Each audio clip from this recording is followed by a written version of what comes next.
Ტოტლებენის ამ ავანტიურამ უჩვენა, რომ ერეკლე ძალიან მტკაც მტკიცედ დგას, მტკიცედ არის ტახტზე და მისი გადაყენება შეუძლებელია. ამ ტრაქტატის გამო ერეკლეს ნახევარი საქართველო ლანძღავს და ნახევარი საქართველო მადლობას ეუბნება, მაგრამ რუსეთი რომ ირანსაც დაამარცხებდა და ოსმალეთსაც დაამარცხებდა, ეს ცხადი იყო. და ბუნებრივია ერეკლე ბრწყინვალე სარდალი ამას ძალიან კარგად ხვდებოდა.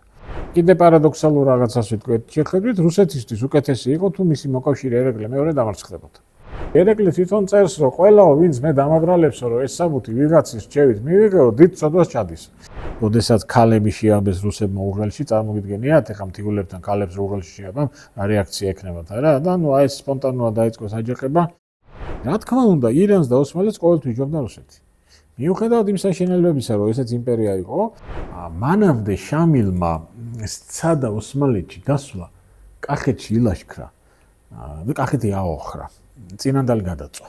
ივანე კერესელიძე აძლევს ცნობას, რომელშიც წერია, რომ სუფრაზე KP-ს დიუმამ დალია გვინო ქართველებივით. ისე სხვათა შორის ნიკო დადიანს რომ ბედი ჰქონოდა, შეიძლება ბულგარეთის მეფე გამხდარიყო. იმერეთის აჯანყების მერე დოსითეოს ქუთათელი ტომარაში ჩასვეს. ხო, ცნობილი ამბავია და თბილისში რომ მოყავდათ, გზაში ურტყამდნენ და სურამთან გარდაიცვალა. ეპისკოპოსის კაცი. კარლ ჩხეიძის ცნობილი ნათქვამი, რომ როცა რუსები ხეზე დარბოდნენ, ქართველები ბიბლიას თარგმნით.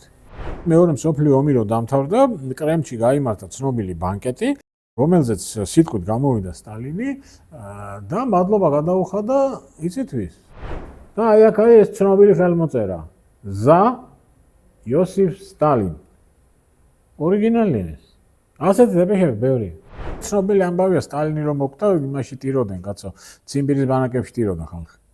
აი ეს ხალხი ვინც დაიჭირა, გადაასახლა, გააუბედურა, ის ხალხი ტიროდა რომ მოკვდა. უცებ წარმოიდგინეთ შევარდნაძე, რომელმაც რეიგანს პირველივე შეხვედრის მერე პრესკონფერენცია რომ დამთავრდა, აჩუქა ხანჯალი. დაამატა სიტყვები, ნახეთ საბჭოთა კავშირი განიარაღდა.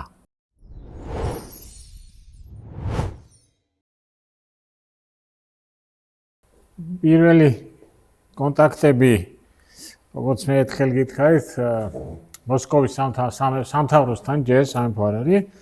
იწყება მე-19 საუკუნის ბოლოს ალექსანდრე კახთა მეფე ამყარებს. ნუ გასაგებია ახლა მართლმადიდებლური სამთავროა. როგორც ჩანს აქვს რაღაცა ინფორმაცია, რომ ძლიერი სამთავროა, ძლიერდება და იწყებს ამ ურთიერთობას, მაგრამ აი პირველი რეალური კონტაქტები იწყება აი ივანე მეოთხის დროს, ივანე მრისხანის დროს. ივანე მრისხანის ერთ-ერთი მეუღლე იყო ყაბარდოდან. და ივანე მრისხანიმ თავის სიმამს გამოუგზავნა რუსეთის პატარა ჯარის პატარა რაზმი, რომლის ერთი ნაწილი დღემდე გაურკვეველი ვითარება არის, როგორ და რანაირად აღმოჩნდა არაგვის ხეობაში. არაგვის ერისთავი ამ დროს არის ზალ არაგვის ერისთავი, ნაბატიათ ნუგზარ არაგვის ერისთავი, რომელსაც ჩათვალა, რომ ეს ჯარი არის გამოგზავნილი კახეთის მეფე ლევანისთვის. და გაუგზავნა ეს რა, სულ საუბარი არის ალბათ 25-30 კაცზე. გაუგზავნა ლევანს. ლევანაც ჩათვალა, რომ ეს არის მისთვის გამოგზავნილი ჯარი და ეს 30 კაცი დაიტოვა თავისთან. ახლა ამას არანაირ სამხედრო მნიშვნელობა ცხადი არ ქონდა, მაგრამ ამას ქონდა პოლიტიკური მნიშვნელობა, იმიტომ რომ ირანშიც, ოსმალეთშიც, როგორც ჩანს, ეს მოა ჩავიდა. რომ კახეთში გამოჩნდა რუსეთის ჯარი. ეხლა იქ რაოდენობა არავინ არ იცოდა. ალბათ დამახინჯებულად ჩავიდა ეს ინფორმაცია სტამბოლშიც და ისპანეთშიც და მოკლედ იქ საკმაოდ დიდი შეშფოთება გამოიწვია. ამ ორ სახელმწიფოს, რომელიც იბრძოდა ერთმანეთში და იბრძოდა სამხრეთ კავკასიისთვის, ცხადი აქ მესამე კონკურენტი არ ჭირდებოდათ. და მაშინ ივანე მეოთხეს წაუყენეს პირობა, რომ მას სასწრაფოდ უნდა გაეყვანა ყველა ჯარი ჩრდილოეთ კავკასიიდან, თერგის სათავეებში აშენებული ციხე თავისით უნდა დაენგრია. მოკლედ პირველი მცდელობა რუსეთის კავკასიაში მოსვლისა მათთვის აღმოჩნდა წარუმატებელი.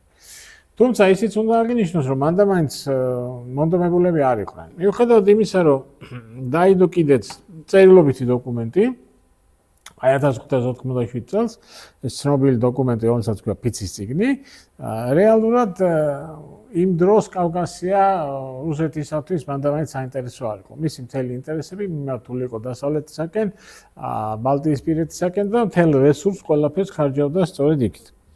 ნუ მერე ეს არის თეიმურაზ პირველის ეპოქა, რომელიც თქვა რუსეთში თავის შვილიშვილსაც აგზავნის, მერე თვითონაც ჩადის. მერე ეს არის, რა თქმა უნდა, ვახტანგ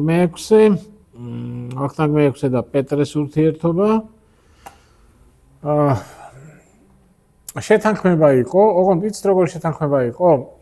ვახტანგი დაუკავშირდა პეტრეს ირანში ყოფნისას ელჩის მეშვეობით. და მიმოწერა მიმდინარეობდა აი ამ ირანში რუსეთის ელჩის მეშვეობით. და დადგინდა ეს თირამე, რომ პეტრე დაიწყებს ლაშქრობას აღმოსავლეთში, მოვა განჯაში დაახლოებით აი განჯასთან, ვახტანგ მე-6 შეკრებს საქართველოს ქართლში ჯარს და იცის დახვდება განჯასთან. ვახტანგმა შეკრიბა ჯარი, როგორც წერენ დაახლოებით 30,000 კაცი შეკრიბა. ეს არის ძალიან დიდი რაოდენობა იმდროინდელი ქართლის სამეფოსათვის. ეთქობა რაღაცა მართლა ძალიან სერიოზული საორგანიზაციო სამუშაო ჩაატარა ვახტანგმა. იქ სომხებიც დაეხმარნენ და ნუ როგორც ისტორიაში ითვლება, სადღაც 40,000-მდე ჯარი ყავს ვახტანგ მე-6 შეკრებილი. და ელოდება პეტრეს. პეტრე არ მოვიდა. როდესაც პეტრეს გამოგზავნილი ელჩი ჩამოვიდა თბილისში, ის აქედან გაკვირვებული იმპერატორს წერს, რომ ვახტანგიო არ არისო თბილისში, ვახტანგიო განჯაში გელოდება. ანუ არანაირი ინფორმაცია იმისა, რომ ვახტანგმა პეტრემ შეწყვიტა ლაშქრობა და აღარ მოდის, ვახტანგს არ ჰქონდა. ეხლა საბჭოთა პერიოდში მოგეხსენებათ რუსეთთან ურთიერთობა მან და მაინც ცუდად არ შეიძლება წარმოჩენილიყო. ამიტომ იყო მცდელობა პეტრეს გამართლების, რომ ასტრახანიდან ჩრდილოეთ კავკასიისკენ ფლოტით რომ მოდიოდა იქ კასპიის ზღვაზე იყო ღელვა, იქ სურსათი შემოაკლდა. ხო, ეს ყველაფერი იყო, მაგრამ მთავარი მიზეზი იყო ის, რომ პეტრე მიხვდა, რომ ის ამ ლაშქრობიდან უფრო მეტს დაკარგავს, ვიდრე მეიღებს. ანუ მას არ უღირდა ამ ლაშქრობის გაგრძელება. პეტრეთვის მთავარი იყო მოგეხსენებათ ჩრდილოეთის დიდი ომი, რომელშიც მან გაიმარჯვა, შვედეთი დაამარცხა. შვედეთი, რომელიც მანამდე იყო ალბათ ევროპაში ერთ-ერთი ყველაზე ძლიერი სახელმწიფო, მათ შორის სამხედრო თვალსაზრისით და სიმართლე გითხრათ, დღეს შვედები პეტრეს მადლობას ეუბნებიან. იმიტომ რომ პეტრემ დაგვანახაო, რომ ჩვენგან მსოფლიო ბატონობა არ გამოვიდოდაო და ჩვენ უნდა მიგვიხედეთ ჩვენი ქვეყნისთვის და მივხედეთ ჩვენ ქვეყანას. და ნუ პეტრემ მე პეტერბურგი იმპერია ყველაფერი, ანუ პეტრესთვის თავარი იყო დასავლეთის საკითხი, რომელიც მან წარმატებულად გადაწყვიტა და რუსეთის ევროპეიზაცია, რომელიც დაიწყო პეტრემ, გააგრძელა ეკატერინე მეორემ. არის ესეთი, როგორც ამბობენ, არის ესეთი გამონათქვამი, პეტრეს მოღვაწეობის შეჯამებით ბარბაროსმა პეტრემ ბარბაროსი რუსეთი ბარბაროსული მეთოდებით ბარბაროსობიდან გამოიყვანა. როგორც ამბობენ სტალინმა თქვა. არ ვიცი, ვერ გეტყვით, მაგრამ ძალიან საინტერესო შეფასება არის პეტრესი. თუმცა აქვე გეტყვით, რომ დღეს თანამედროვე ისტორიოგრაფიაში რუსი ისტორიკოსების ნაწილი პირიქით თulis, ნუ საბჭოთა პერიოდში ითვლებოდა, რომ პეტრემ რუსეთი ააყვავა. დღევანდელ პირობებში რუსი ისტორიკოსების ნაწილი თulis, რომ პეტრემ რუსეთი დაუყვა. იმიტომ რომ რუსეთს ჰქონდა განვითარების თავისი გზა, რომელთაც ის მიდიოდა და პეტრემ ძალით სცადა მისი ევროპეიზაცია, საიდანაც არაფერი არ გამოვიდა და მოკლედ პეტრე, რომელიც აქამდე შეფასებული იყო როგორც დადებითი, ეხლა ნაწილმა გადააფასა და ჩათვალა, რომ უარყოფითი პერსონაჟია, იმიტომ რომ მან ძალით სცადა რუსეთი რაღაცა სხვა გზით გაეყვანა, რომელიც მისთვის ბუნებრივი არ არის. ხო, და ნუ გასაგებია პეტრეს ლაშქრობა მისი დაწყებული იყო და როცა უნდა და მაშინ შეწყვეტდა, მაგრამ ელემენტარული ადამიანური ურთიერთობა მოითხოვდა, რომ მოკავშირეისთვის მაინც ეთქვა, რომ მე არ მოვდივარ. და აი ივანე ჯავახიშვილი წერდა, ასე უკუღმართად დამთავრდა საქართველოსთვის რუსთა ხელმწიფის მიერ აღთქმული აღმოსავლეთის ქრისტიანთა მფარველობა. ჯერ თავის სასარგებლოდ ქართველთა ომში ჩათრევით და შემდეგ მტრის წინაშე უმწეოდ მიტოვებითა და მტრისთვის გაცემით პეტრე დიდმა ისეთი უმადურობაც კი გამოიჩინა, რომ მის მიერვე მოტყუებული და გაუბედურებული მეფე ვახტანგისთვის შესაფერისი თავშესაფრისა და საცხოვრებელი ადგილის მიჩენა არ ხნებავდა. ხო, ამის მერე არის, რომ ვახტანგი ტოვებს საქართველოს, მისი მიზანი იყო პეტრეს ნახვა. მას ხო პეტრე არ გავდა ნანახია რა, შუამავლის მეშვეობით რაღაცას ერთმანეთს უკავშირდებოდნენ. მისი მიზანი იყო პეტრეს პირადი ნახვა და გარკვევა რა უნდა მას, მაგრამ სანა ვახტანგმა ჩააღწია პეტერბურგში, პეტრე გარდაიცვალა და რუსეთში დაიწყო არეულობა, ჯერ პეტრეს ცოლი, მერე მისი შვილიშვილი, მერე მისი ძმისშვილი, მერე მისი ქალიშვილი. მოკლედ გაგრძელდა ეს ყველაფერი ეკატერინე მეორის ტახტზე ასვლამდე. ეხლა რა ხდება? ეკატერინე მეორის დროს რუსეთს უკვე აინტერესებს კავკასია. აინტერესებს ორი რაღაცის გამო. ერთი ძალიან ჰიპოთეტურია, ეს არის კავკასიის გავლით აი ესე ირანი და მერე ინდოეთი. ეს ძალიან ჰიპოთეტურია და თვითონაც ხდებიან, რომ ეს ნაკლებად რეალურია, მაგრამ გაცილებით რეალურია მეორე მიმართულება, ეს არის კავკასია, მცირე აზია და აი კონსტანტინოპოლი, ხო, ცარგრად, რომლის აღდგენაც მათი იდეა არის და სრუტეები, რომელთა დაკავებაც მათი მთავარი ამოცანა არის. იმიტომ რომ მე ადრეც გითხარით, რუსები ამბობდნენ, რომ შავი ზღვა არის ოსმალეთის ტბა, ეს არის ბოთლი, რომლის საწობი არის ოსმალეთის ხელში. და აი ამ მიზნის მისაღწევად კავკასია აუცილებელია, იმიტომ ეს არის პლაცდარმი ირანისკენაც და მთავარია აი აქეთ ოსმალეთისკენ და მე აი პერსპექტივაში აქეთკენ. ტოტლებენი, რომელიც იგზავნება, იმიტომ რომ რუსეთ-ოსმალეთის ომი მიმდინარეობს, ამაზე ჩვენ ვისაუბრეთ, ტოტლებენი შემოდის და თქვენ ყველა მიცით, რაც მოხდა აწყურის ციხესთან. მე ამაზე აღარ ვისაუბრებ, ტოტლებენმა მიატოვა ერეკლე.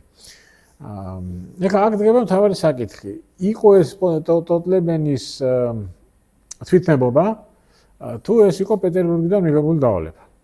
ეხლა დამეჯითებით რამის თქმა ამ წუთში რთულია, იმიტომ რომ ნუ დოკუმენტი არ არსებობს და სავარაუდოდ ესეთ წერილობი დოკუმენტს მას არავინ არ მიცემდა.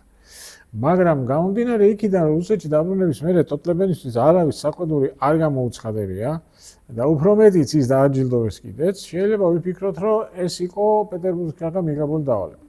დავალების მიზანი რა არის? დავალების მიზანი არის მოსინჯოს რამდენად შესაძლებელია ერეკლეს ტახტიდან გადაყენება.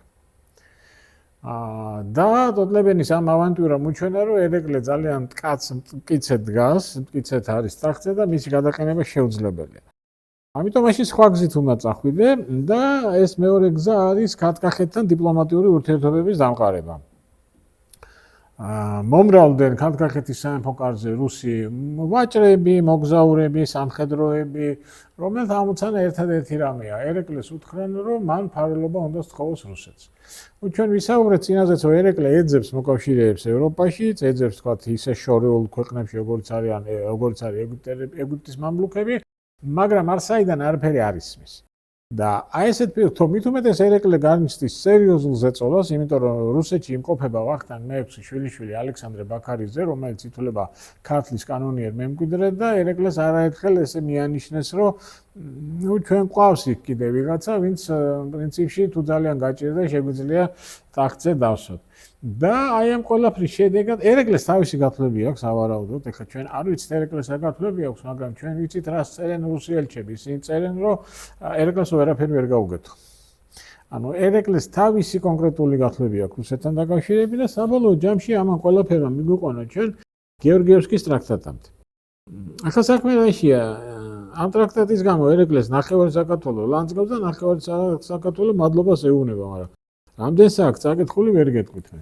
რომელშიც არის 13 მუხლი, არის მუხლები, რომლებიც მაინც და მაინც სასიამოვნო არ არის. ნუ მაგალითად ის, რომ მეფეს სამეფო ნიშნებს უგზავნის რუსეთის იმპერატორი. ის არ ერევა ტახტის მემკვიდრეობის წესში, მაგრამ ნუ სამეფო ნიშნებს გიგზავნის. არ არის სასურველი, მაგრამ ნუ კაი, არაფერი პრობლემური არ არის. ცოტა უფრო სერიოზული მომენტი არის, როდესაც შენ შეზღუდული გვაქვს საგარეო პოლიტიკა. ერეკლე ვალდებული იყო საგარეო ურთიერთობები შეეთანხმებინა რუსეთთან და ჩაეყენებინა საქმის კურსში. არ არის სასიამოვნო, თუმცა ლოგიკურია. იმიტომ თუ შენ ხარ რუსეთის მოკავშირე, ახლა არ უნდა გააკეთო ისეთი რამ, რაც რუსეთისთვის მიუღებელია. ერთი რამ გავითვალისწინოთ რა, ეს არის 1793 წელი, ეს არის 21 საუკუნე და ამხელა იმპერია დებს ხელშეკრულებას ქართკახეთის სამეფოსთან. ეს ვერ იქნება თანასწორთა ხელშეკრულება, თავიდანვე გამორიცხულია. რომ ეს ყოფილიყო თანასწორთა ხელშეკრულება. ანუ ერთ ცოტა მეტის დათმობა მოუწევს და ეს ერთი, ანუ ქართკახეთია, იმიტომ რომ ნუ ობიექტური მოცემულობა ესეთია. ან არ უნდა დადო ხელშეკრულება, ან თუ წახვალ ხო რაღაცეებზე უარისხმა მოგიწევს. ნუ ეს საგარეო პოლიტიკაც კი არ აუშავს ახლა. ნუ იქ არის ისა მუხლები, რომ ქართველებს იგივე უფლებები აქვთ, რაც რუსებს, ქართველი ვაჭრები იგივე უფლებებით სარგებლობენ. აქვეა ტყვეები თუ განთავისუფლებიან, მათ თავად შეუძლია დაირჩიონ, სადაც ცხოვრობენ და არის ყველაზე ცუდი მუხლი. ეს არის მერვე მუხლი, აი აქ არის, ეს არის მერვე მუხლი, რომლის მიხედვითაც საქართველოს ეკლესიის მეთაური კათოლიკოს პატრიარქი ხდება რუსეთის სინოდის წევრი. ეხლა სინოდი რა არის? პეტრე პირველმა რუსეთში პატრიარქობა გააუქმა. და შექმნა სინოდი. სინოდი ეს არის კოლექტიური ორგანო, რომელშიც შედიან სასულიერო პირები, ეპისკოპოსები და სინოდის ხელმძღვანელი არის საერო პირი, ობერ-პროკურორი, რომელსაც ნიშნავს იმპერატორი. ანუ სინოდის შექმნით პეტრემ ეკლესია მთლიანად დაიმორჩილა. აი ამ სინოდის წევრი ხდება კათოლიკოს პატრიარქი და იკავებს მე-7 ადგილს რიაზანის ეპისკოპოსის მერე. აი აქ ჩნდება ახლა მთავარი კითხვა. ეს არის ყველაზე ცუდი მუხლი. ისტორიკოსების ნაწილი თulis რომ ეს არის ავტოკეფალიის გაუქმება. ეს არ არის ავტოკეფალიის გაუქმება, მაგრამ რაღაც აქეთკენ გადადგმული ნაბიჯი არის. რაც თავარია ეს მუხლი არის სრულად გაუგებარი. კათოლიკოს პატრიარქი, მცხეთის კათოლიკოს პატრიარქი არის ავტოკეფალური ეკლესიის ხელმძღვანელი. ანუ ის არავის არ ემორჩილება დედამიწის ორგზა. და ხდება სინოდის წევრი. და სინოდი რო გადაწყვეტილებას მიიღებს, კათოლიკოს პატრიარქმა რა უნდა ქნას, უნდა შეასრულოს თუ არ უნდა შეასრულოს. ამაზე ხელშეკრულებაში არაფერი არ წერია. მუხლი არის გაურკვეველი, ძალიან ზოგადი, ლახავს რა თქმა უნდა ავტოკეფალიის უფლებებს, იმიტომ რომ შენ ხდები რაღაცა სინოდის წევრი. არის ესეთი ვარაუდი, რომ თითქოს ამ მუხლთან დაკავშირებით ცალკე განმარტება უნდა გაკეთებულიყო, მაგრამ ასეთი დოკუმენტი არ არსებობს. თუმცა ერთი რამე უნდა ითქვას, რომ ქართულ სამღვდელოებას შორის ამ მუხლს არ მოყოლია პროტესტი. შეიძლება იმიტომ რომ კათოლიკოს პატრიარქი ანტონ პირველია, რომელიც თავის დროზე რუსეთში მოღვაწეობდა და გარკვეული გავლენა რუსეთში შეიძლება ჰქონდა, ყოველ შემთხვევაში ამ მუხლს ესეთი უარყოფითი რაღაც არ მოყოლია. ეხლა რასაც მე ვხვდები, ცხადია ერეკლეც ხვდებოდა ამას. მაგრამ მაინც წავიდა ამაზე. ეს არის ყველაზე ცუდი მუხლი ნამდვილად, მაგრამ არის ძალიან კარგი მუხლი. საიდუმლო მუხლი იყო 4, საიდუმლო მუხლი ნიშნავს, რომ ეს საჯაროდ არ გამოქვეყნდებოდა, რომ ერეკლეს და სოლომონს უნდა ქონოდათ ერთმანეთში კარგი ურთიერთობა, თუ მათ შორის ჩამოვარდებოდა უთანხმოება, რუსეთს უნდა ეთამაშა, ასე ვთქვათ, არბიტრის როლი, საქართველოში უნდა მდგარიყო 2 ბატალიონი და 4 ზარბაზანი და ყველაზე კარგი მუხლი. ირანთან და ოსმალეთთან ომის შემთხვევაში, თუ რუსეთი დაიბრუნებდა ძველ ქართულ მიწებს, ამ ქართულ მიწებს აძლევდა ერეკლეს. ეხლა რუსეთი რო ირანსაც დაამარცხებდა და ოსმალეთსაც დაამარცხებდა, ეს ცხადი იყო. და ბუნებრივია ერეკლე, ბრწყინვალე სარდალი ამას ძალიან კარგად ხვდებოდა. ანუ ეს მუხლი პრინციპში იყო გარანტია იმისა, რომ შემდგომში ქართლ-კახეთის სამეფო დაეუფლება იმ მიწებს, რომლებიც მიტაცებული აქვს ნაწილობრივ ირანს და უმთავრესად ოსმალეთს. აი ასეთი არის ეს ხელშეკრულება. ვიმეორებ, არის ძალიან ცუდი მუხლი, არის ძალიან კარგი მუხლი და არის მუხლები, რომლებიც არ არის მანდამაინც ასეამოვნო. როგორ გითხრათ ახლა საბოლოო ჯამში, როგორ შევაფასოთ? აი ვიცი, ყოველ დამოკიდებულია ინდივიდუალურად, ვინ რას ფიქრობს და როგორ ფიქრობს. მე ვფიქრობ, მანდამაინც კატასტროფული არ იყო. მიუხედავად იმ ძალიან ცუდი მუხლისა, მაინც არ იყო კატასტროფული, აქ სხვა პრობლემა იდგა, რამდენად შეასრულებდა რუსეთი ამ ხელშეკრულებას. ეხლა ვახტანგ მე-6-ს რა დაემართა პეტრესთან ურთიერთობით, მე ვფიქრობ ერეკლე მიცოდა. უფრო მეტიც ტოტლებენმა რა გააკეთა, ესეც იცოდა ერეკლემ და ხედავდა. მიუხედავად ამისა, ის მაინც აწერს აი ამ ხელშეკრულებას ხელს და აქ არის ერთი არგუმენტი.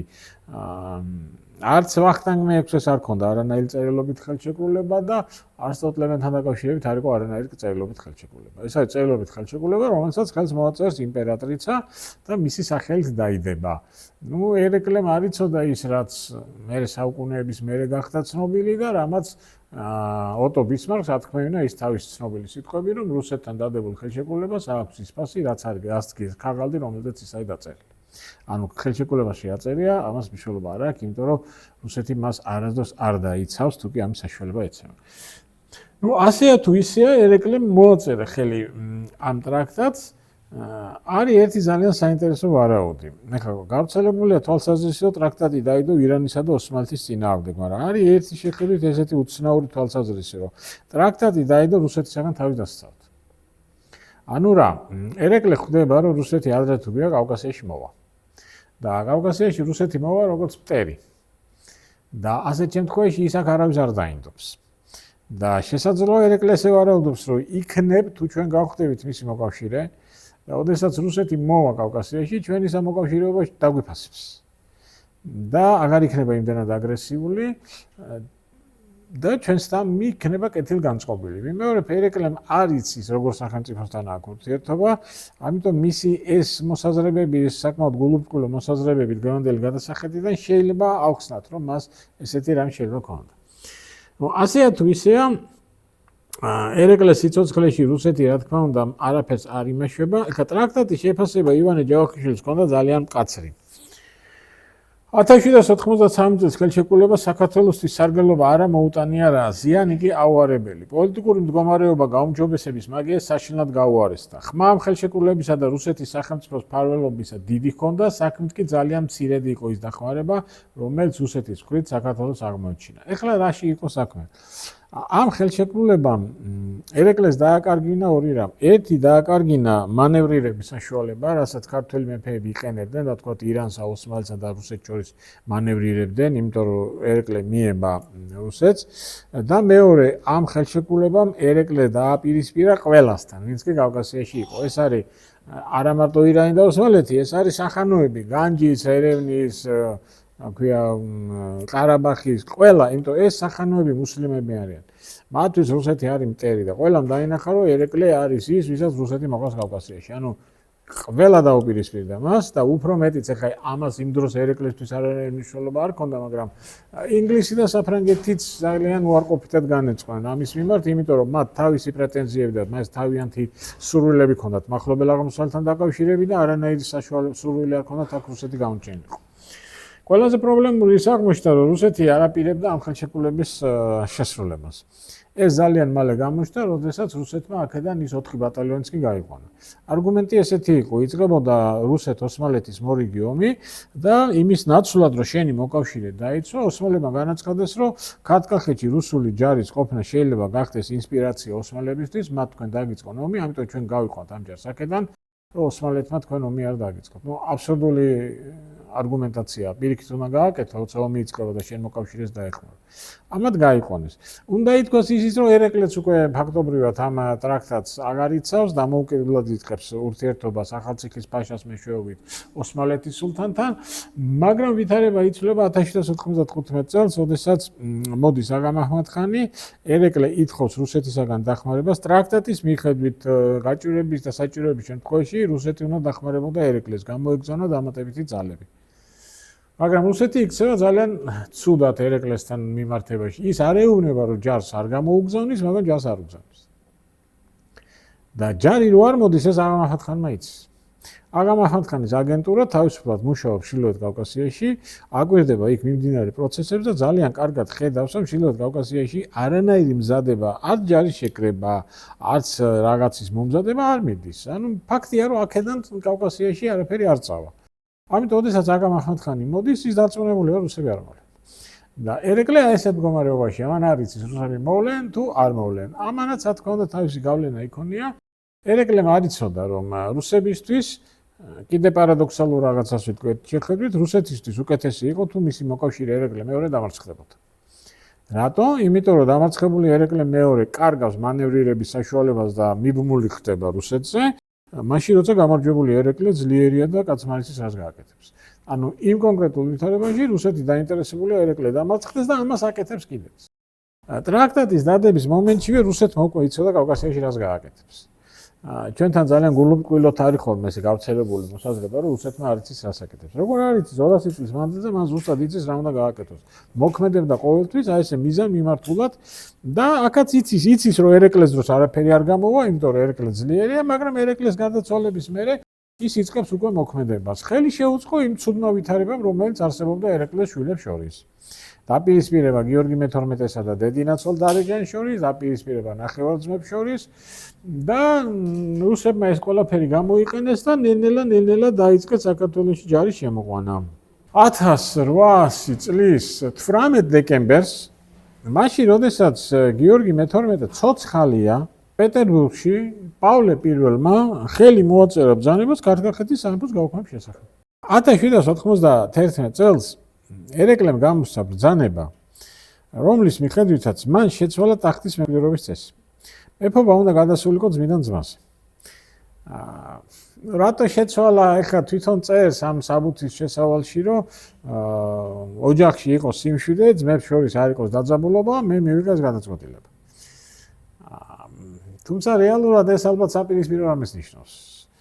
ეს საბუთი ყველა ძმას უჩენს იურიდიულ საფუძველს მოითხოვს მეფობა. არის გავრცელებული ესეთი თვალსაზრისი, რომ ეს იყო დარეჯანის ზემოქმედების შედეგი. იმიტომ რომ ტახტის მემკვიდრე გიორგი მე-12 მისი გერია, დარეჯანს სულს ტახტზე აიყვანოს თავისი შვილი, ამას ვერ მოახერხებს ტახტის მემკვიდრეობის აი ამ წესის მიხედვით და მაშინ მან სთხოვა თავის მეუღლეს, მას ზეგავლენა იქონია, რომ ერეკლეს მიიღო ეს კანონი, მაგრამ ეს არაფერ არ დასტურდება. ეს დარეჯანის, ასე ვთქვათ, ეს ცუდი როლი ლოგიკურად შეიძლება ესე იყოს და წაიკითხავთ კიდე შეკვდება წიგნები, სადაც ეს წერია, მაგრამ რეალურად არაფერ არ დასტურდება. ამ საბუთის დასაწყისში ერეკლე თვითონ წერს, რომ ყველაო, ვინც მე დამაგრალებსო, რომ ეს საბუთი ვიღაცის რჩევით მივიღეო, დიდ წოდას ჩადისო. მაგრამ ესე რო წერს, ახლა კიდე უფრო მეტი ის გიჩნდება ეჭვი, რომ ეს რატო დაწერა, ესე იგი ვიღაცა მორჩა. ეს დოკუმენტი რატო იყო ცუდი? იმიტომ რომ გიორგი მე-12-ს აქვს თავარი პრობლემა, ტახტი გადაულოცოს თავის შვილს დავითს. ამანდერძით ეს არ გამოდის. ერთადერთი ძალა, რომელიც გიორგი მე-12-ს აძლევს გარანტიას, რომ შენი გარდაცვალების მერე ტახტზე ავიყვან შენ შვილს, მიხვდები თქვენ ვინ არის რუსეთი. ამიტომ გიორგი მე-12 წერს ფაქტობრივად წერს ახალ ტრაქტატს, მას ქვია სათხოვარი მუხლები, რომელსაც ის აგზავნის რუსეთში და ამ მუხლებით გიორგი მე-12 რუსებს ძალიან დიდ უფლებებს აძლევს. აძლევს მაგალითად საშინაო საქმეებში ჩარევის უფლებას. აძლევს უფლებას, რომ საქართველოში იმოქმედოს რუსულმა კანონებმა. მაგრამ არსად არ წერს, რომ გააუქმოთ ქართლ-კახეთის სამეფო. უაღრესად ზღუდავს თავისი და თავისი მემკვიდრეების უფლებებს, მაგრამ არსად არ წერს, რომ სამეფო გამიუქმეთ. მე მახსოვს ქალბატონი მარიკა ლორთქიფანიძე გვიკითხავდა ლექციებს და მოგვიყვა ესეთი რამე, რომ 86 თუ 7 წელია ვიყავითო მოსკოვში. რაღაც შეხვედრა იყო. მე შევხვდითო გორბაჩოვს. და ეთყობაო სპეციალურად ყველაფერი გამზადებული ქონდათო, მე წაგვიყვანესო ექსკურსიაზე რუსეთის ისტორიის მუზეუმში. სადაც გამოფენილი იყო ქართველი მეფეების წერილები რუსეთის მმართველებისადმი და გორბაჩოვმა გვითხრა ესეთი რამეო, აი ნახეთო როგორ გთხოვდნენ თქვენი მეფეებიო რუსეთში მიიღებასო. ნუ ქალბატონ მარიკა მე მაშინ უპასუხეო, რომ კიო გთხოვდნენო, მაგრამ არსად არ წერდნენ სამეფო გაგვიუქმეთო. ხო, ეს არსად არ წერია. მიუხედავად იმისა, ვიმეორებ, რომ გიორგი მე-12-ის პირობები ფაქტობრივად ეს არის ავტონომია, იქ მაინც წერია, რომ რჩება მეფე და რჩება ტახტი. ეს ყველაფერი მე იმიტომ გითხარით, რომ მისივე სიცოცხლეში პავლემ გააუქმა ქართლ-კახეთის სამეფო. ანუ აღარ დაუცადა გიორგის გარდაცვალებას, 18 დეკემბერს პეტერბურგში გამოიცა ხელმოწერილი ბრძანება ქართლ-კახეთის სამეფოს გაუქმების შესახებ. გიორგი მე-12 ცოცხალია. რუსეთიდან გამოიგზავნა დელეგაცია, რომელსაც მოაქვს წერილი, ანუ წერილი არის ესეთი, რომ გიორგი მე-12 ითხოვს ჩემი სამეფო გააუქმეთ. უბრალოდ ეს დელეგაცია რო ჩამოვიდა, გიორგი მე-12 გარდაცვლილი დახვდათ და ცხადია ეს გეგმა ჩაიშალა. ნუ ამას მერე დაერთო ის, რომ 1800 წლის 1 მარტს პავლე I მოკლეს, ტახტზე ავიდა ახალი იმპერატორი ალექსანდრე I, რომელმაც ესე გაითამაშა კომისია შექმნა, რომელსაც უნდა შეესწავლა, შეუძლია თუ არა ქართლ-კახეთის დამოუკიდებლად არსებობა. გასაგებია ხო, კომისია რას დაასკვნა? კომისიამ დაასკვნა, რომ ქართლ-კახეთის დამოუკიდებლად არსებობა არ შეუძლია და 1801 წლის 12 სექტემბერს გამოიცა ის ცნობილი მანიფესტი, რომელთაც ალექსანდრემ ქართლ-კახეთის სამეფო გააუქმა. მანიფესტში პირდაპირ წერია, რომ ქართლ-კახეთის სამეფოს ვაუქმებთ, არა იმიტომ, რომ ჩვენი დიდი სამეფო კიდევ უფრო დიდი გავხადოთ, არა იმიტომ, რომ ჩვენი ძალა კიდევ უფრო გავაძლიეროთ, არამედ ქართლ-კახეთის სამეფოს ვაუქმებთ, იმიტომ, რომ თქვენ დაგიცოთ. თქვენ ალყაშემოტყმული ხართ მტრებით, რომლებიც დიდი ხანია თქვენ გაოხრებენ, განადგურებენ და აი თქვენი დაცვისათვის საჭიროა რომ გაგიუქმოთ სამეფო და გახდეთ რუსეთის იმპერიის ნაწილი. და იწყება აი ეს პერიოდი, ეხა რუსების პირველი ხო, ქართლ-კახეთი მათთვის არის პლაცდარმი, ხო? აქედან უნდა დაიწყოს მათი ექსპანსია სამხრეთით, სამხრეთ-აღმოსავლეთითაც და სამხრეთ-დასავლეთითაც. ნუ ცნობილი ამბავი არის, ეს არის მარიამ დედოფალმა, როდესაც მოკლა გენერალი ლაზარევი, ეს არის მარიამ დედოფალი, ეს არის პავლე ციციანოვი, კავკასიის მთავარსარდალი. ციციანოვი, როდესაც გამოიგზავნა, ციციანოვის ბაბუა იყო წასული რუსეთში ვახტანგ მეექვსესთან ერთად. თუმცა თვითონ პავლე დაბადებული იყო რუსეთში, გაზრდილი იყო რუსეთში, რუსი გენერალი არაფერი ქართული არ აქვს, გვარიც უსულოთაა გადაკეთებული პავლე ციციანოვი.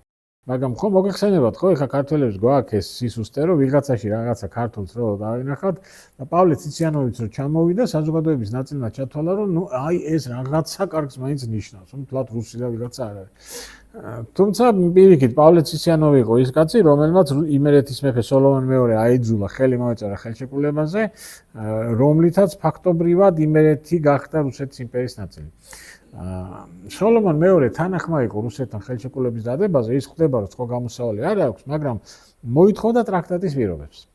როგორც ბაბუამისმა დადო. რუსეთისთვის ტრაქტატის პირობები არის განვლილი ეტაპი, ამიტომ დაადებინეს ხელშეკრულება, რომლის მიხედვითაც ხელშეკრულებაში ეწერა, რომ იმერეთში იქნება რუსი გენერალი, რომელსაც უნდა დაემორჩილოს იმერეთის მეფე. ანუ ფორმალურად დარჩა სამეფო, მაგრამ რეალურად ფაქტობრივად ამოუკიდებლობა დაკარგა და სწორედ პავლე ციციანოვის დროს ხდება ეს.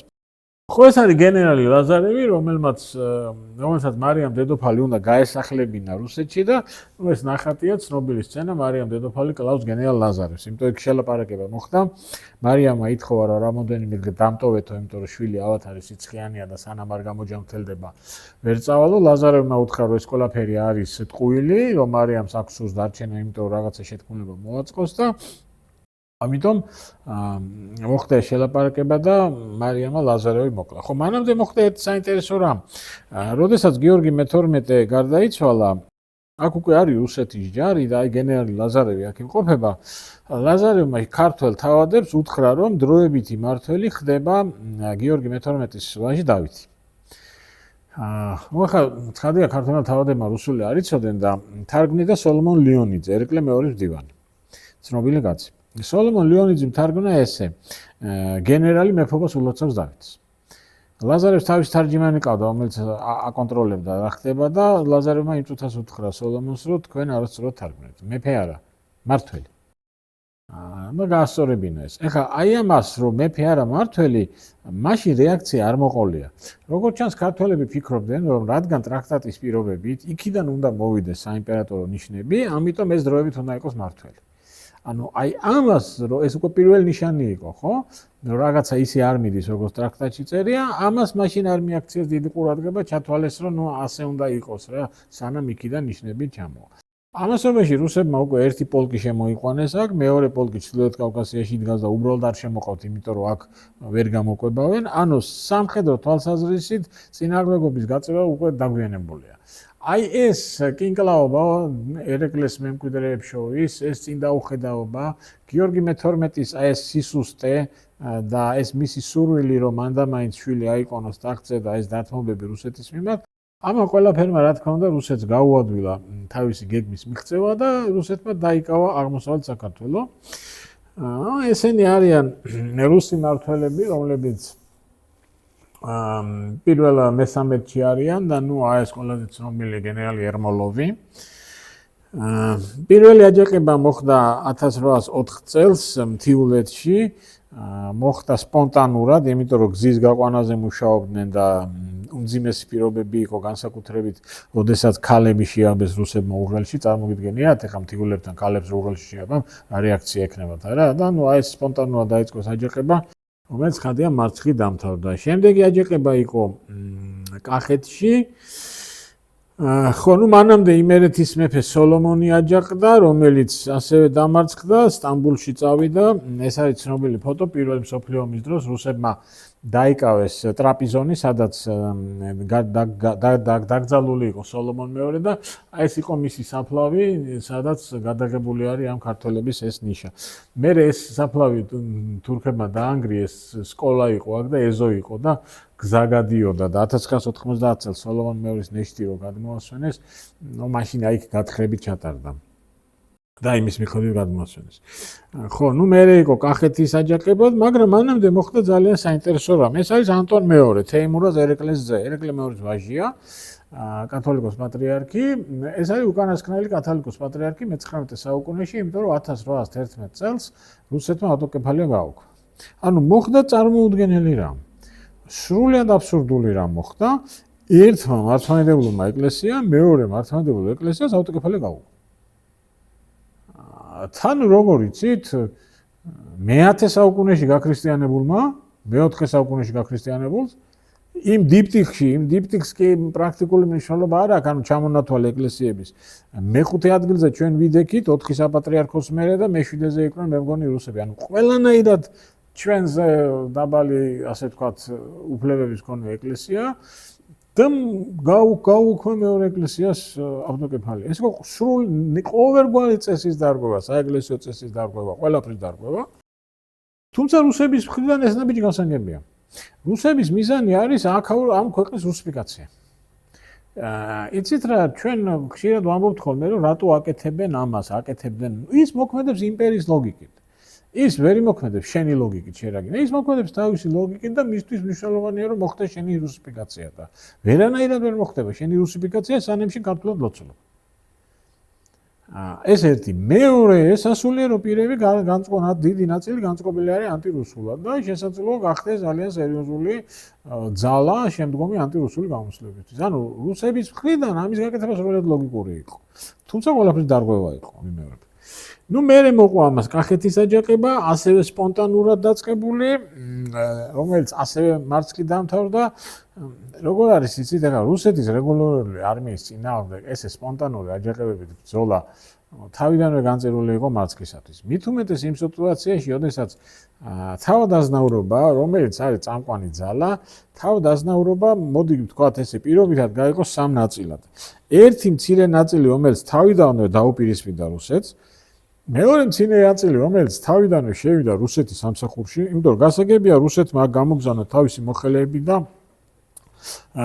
პირველ პლანზე ისინი არიან, მაგრამ მათ ხო ჭირდებათ ვიღაც ადგილობრივი, ვინც დაეხმარება რა, ვინც ამ ადმინისტრაციულ სისტემას აწყობს. ამიტომ ქართველი თავადების ნაწილი რუსეთმა თავიდანვე მიიღო სამსახურში და აი ამ თავადებმა აღმოაჩინეს, რომ ვაი, რა კარგია რუსეთის სამსახურში ყოფნა. ხელფას გაძლევენ. აქ მეფეს რა ემსახურებოდნენ, ხელფას არავინ არ აძლევდა. მისი მოვალეობა იყო. აჰა, რაღაცა მამული მიეცეთ. ხელფას გაძლევენ, პენსიას გაძლევენ, პრივილეგიები გაქვს, ლამაზი ჯინჯილბედლები გაქვს და მათთვის ეს მისაღები გახდა და უდიდესი ნაწილი არაფერს არ აქვს, უდიდესი ნაწილი ელოდება. აი მერყეობს იქით, აქეთ და ეს ამ მომენტში რუსებს აწყობდა. აი ესეთი სტიქიური, მე 1819 წლის იმერეთის აჯანყებიდან სტიქიური აჯანყებებია, რომელთაც არაფერი არ გამოდის. და აი სწორედ 20-იანი წლების ბოლოს უკვე როდესაც რუსეთის იმპერატორი ხდება ნიკოლოზ I, კაცი, რომელსაც პანიკურად ეშინოდა ნებისმიერი რევოლუციისა და გამოსვლის, იმიტომ რომ იცით თქვენ ტახტზე ასვლისას პეტერბურგში სამხედრო ამბოხება მოუწყეს, ეს დეკაბრისტების ცნობილი გამოსვლა. კაცი, რომელმაც ტახტზე ასვლისას განაცხადა, რომ რევოლუცია მოადგა რუსეთს, მაგრამ სანამ ტახტზეა რუსეთი რევოლუციაში ვერ შემოვა. რუსეთში რევოლუცია ვერ შემოვა. სწორედ ნიკოლოზ I-ის დროს გახდა რუსეთი ევროპის ჟანდარმი. იმიტომ რომ აი ეს ოფიციალურად ესე ეძახდნენ, ოფიციალურად არა, ესე ეძახდნენ, იმიტომ რომ სადაც კი რამე რევოლუციური პროცესი დაიწყებოდა, იმ წუთას რუსეთს დახმარებასთვის მიმართავდნენ და რუსეთი ჯარს აგზავნიდა. ყველაზე ცნობილი მაგალითია 1858 წელი უნგრელების დიდი აჯანყება ავსტრიის წინააღმდეგ, აი ეს შანდორ პეტეფინას უყოლა და რუსები რო არა, ავსტრიელები ვერ ახშობდნენ იმ აჯანყებას და სწორედ რუსებთან ბრძოლაში დაიღუპა შანდორ პეტეფი. და ნიკოლოზ I და აი სწორედ ნიკოლოზ I-ის მმართველობის დროს ჩდება იდეა შეთქმულების მოწყობის.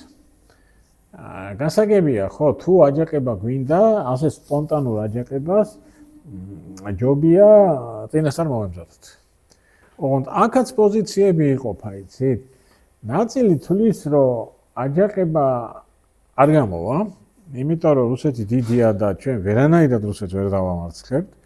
კი, აი არის იმედი, რომ ალექსანდრე ბატონიშვილი ირანიდან დაგვეხმარება და რაღაცები, მაგრამ რთულია. მეორე ნაწილი, რა თქმა უნდა, აჯანყების მომხრეა და არის ერთი ნაწილი, რომელიც ამბობს, რომ საერთოდ რუსეთის წინააღმდეგ ბრძოლა ახლა აღარ არის საჭირო. იმიტომ რომ ჩვენ გავიდა უკვე მე-13 საუკუნე, სამეფო აღარა გვაქვს, სახელმწიფო სტრუქტურები აღარა გვაქვს. ეხლა რომ მოხდეს, რომ აქედან რუსები გავაგდოთ, ას ვაპირებთ. ირანი ჩვენზე ალესილია, ოსმალეთი ჩვენი წინააღმდეგია, ჩრდილოეთ კავკასია ასეთ დღეშია, იქ ჩრდილოეთ კავკასიაში ხო ჯერ კიდევ იბრძვის შამილა რა და დაიღუპებით. ანუ აი ეს იდეა ქართული საზოგადოების რაღაც ნაწილში უკვე გაჩნდა, რომ არ გამოვა ახლა რა ისეთ სიტუაციაში აღმოჩნდით, რომ ამათ გარეშე ჩვენ არაფერი არ გამოვა. მიუხედავად ამისა, ეს ხალხი, ვისაც უნდა ეს შეთქმულება, ხო, სოლომონ დოდაშვილი, ალექსანდრე ორბელიანი, ელის ბარერის თავი, სოლომონ რაზმაძე, ფილადელფოს კიკნაძე ამზადებენ იცით თქვენ ამ შეთქმულებას, მაგრამ შეთქმულება ბოლომდე ვერ მივიდა, იმიტომ რომ იესე ფალავანდიშვილმა შეთქმულების წინ ყველაფერი უამბო თავის ძმას, თბილისის გუბერნატორს ნიკო ფალავანდიშვილს. ნიკოს წარმოდგენა არ ქონდა შეთქმულებაზე, თუმცა შეთქმულებს განსაზღვრული ყავდათ, რომ ნიკო ფინანსთა მინისტრი იქნება სამომავლოდ. ნუ მეფე ალექსანდრე ბატონიშვილი უნდა ყოფილიყო, საპარლამენტო კონსტიტუციური მონარქია არის, ყველაფერი იდეა ისეთი აქვს, მაგრამ აქამდე ვერ მივიდნენ, იმიტომ რომ იესემ რომ ნიკოს უთხრა, ნიკოს არგუმენტი ეს იყო, რომ თქვენ ხალხს დაღუპავთ. რუსეთი ნაპოლეონმა ვერ დაამარცხა და ირანი და ოსმალეთი ვერ ამარცხებდა. ეხლა თქვენ გინდათ რუსეთი დაამარცხოთ, უბრალოდ ხალხი დაიგუპება და შენ თუ გინდა ეს ხალხი გადაარჩინო, ნუ უნდა გასცე შეთქმულება. ხო, ვერ გეტყვით ეხლა ეს ISM-ის არგუმენტები მიიღო, არ მიიღო. მე ვფიქრობ ISM თავი გულის სიგნალში თვითონაც არ იყო დარწმუნებული მან და მაინც წარმატებაში და ასეა თუ ისეა, რუსებს რაღაცა ინფორმაცია აჯანყებაზე ჰქონდათ, რომ მზადდება, მაგრამ ესე ზუსტად არ იცოდნენ. ნუ რა თქმა ყველანი დააპატიმრეს, იცით თქვენ, პირველი რეაქცია ნიკოლოზ მეორის იყო სასტიკი.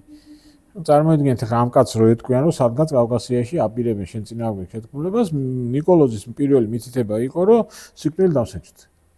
თან რუსებს აქვს სიკვდილის დასჯის ესეთი მეთოდი, რომელსაც ქვია ჩიტვირტავაც. ქართულად მეძახით 4-ად გაკვეთა. ეს გულისხმობს სიკვდილ მიჟილისთვის ჯერ კიდურების მოკვეთას. ხელი, ფეხი და ბოლოს თავშრიან.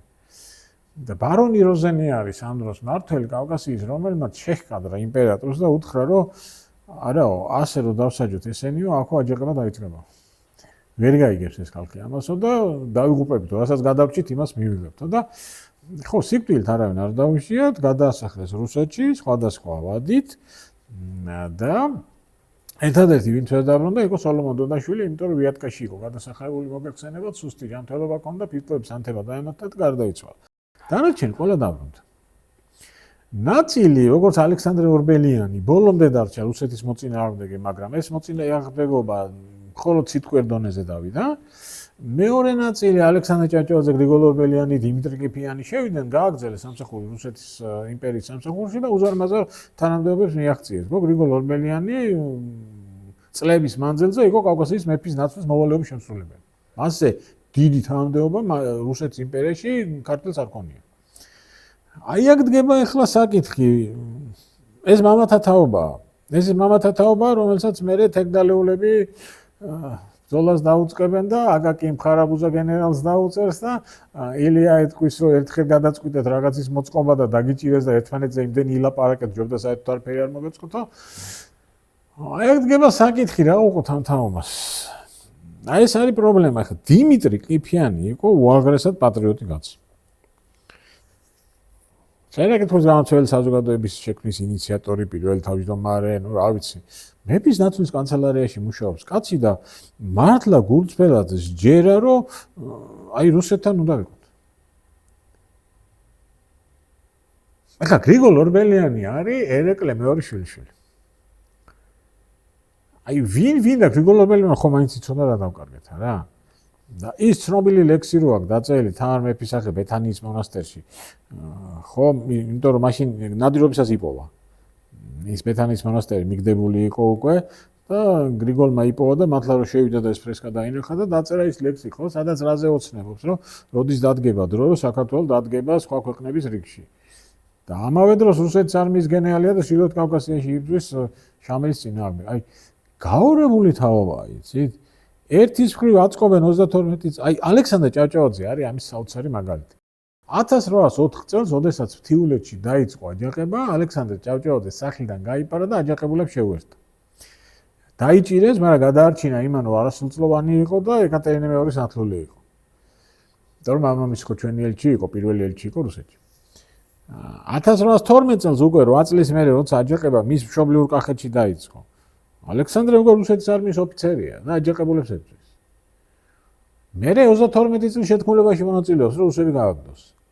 და მერე ისევ აგზელებს ამ თავის წარმატებულ სამსახურს რუსეთის არმიაში და გენერალი ხდება. აი ძნელია, მე ყოველთვის მიჭირს ხოლმე ამ ხალხის ესე შეფასება ცალსახად უარყოფითად, ხო? ძალიან ძნელია, აი გაორებული თაობა, აი რა უნდა ქნან. ნაწილი როგორც დიმიტრი კებეხიანი თulis, რომ ხო რუსეთის რახან ესე მოხდა, რუსეთის იმპერიასთან თანამშრომლობით ჩვენ უნდა გავაკეთოთ ეს საქმე. მიხეილ ჯავახიშვილს აქვს თავის არსენა მარავდელში ერთი ძალიან საინტერესო მომენტი. ალექსანდრე ორბელიანს ათქმევინებს ესეთ რამეს. ევროპა ზისო ლამაზ ფაიტონში და მიქქრისო. რუსეთი მისდევს ჯაგლაგი ცხენით და ჩვენ ამ ჯაგლაგ ცხენზე თოკითვად გამოგმული და ფეხით მივდივართ. მივსდევთო და აი ეგ თუ გაწყობთო, ან მართლა ესეთი რაღაც გამოდიოდა, ხო? ეხლა როგორ არის იცით? ყოველთვის საუბარია ამაზე, რომ აბა ირანი და ოსმალეთი, რა თქმა უნდა, ირანს და ოსმალეთს ყოველთვის ჯობდა რუსეთი. მიუხედავად იმ საშინელებისა, რომ ესეც იმპერია იყო, ეხლა ირანთან და ოსმალეთთან შედარებით ეს ცივილიზებული სახელმწიფო იყო. და ირანში და ოსმალეთში ვერასდროს თერგდალეულები ვერ იქნებოდნენ და ილია ჭავჭავაძე ვერასდროს ვერ იქნებოდა. და ხო, აი ესე გზით, შემოვლითი გზით, მართლა ჯაგლაგ ცხენზე ამხედრებული ევროპას რომ მისდევს, მართლა საქართველოში რაღაც ევროპული შემოდიოდა. და ქართველები მართლა ჩადიოდნენ და ამ პეტერბურგში რაღაცას იღებდნენ. და თუ მანდამაინც ასე დავაყენებთ საკითხს, რომ ამ სამიდან ვიღაცას უნდა შევეჭამეთ, ხო, მაშინ ჯობდა რუსეთი და აი ეს ცნობილი თეორია, რაც სტალინმა უთხრა თავის დროზე შეხვედრისას ნიკო ბერძენიშვილს და სიმონ ჯანშიას, რომ ეს არის მცირე ბოროტება. ბოროტებაა, მაგრამ მცირე ბოროტებაა. მაგრამ თუ საკითხს ესე დავაყენებთ, რომ შეიძლება დამოუკიდებლად დარჩენილიყავით, ხო, მაშინ ასეთი ის აღარ გამოდის უკვე.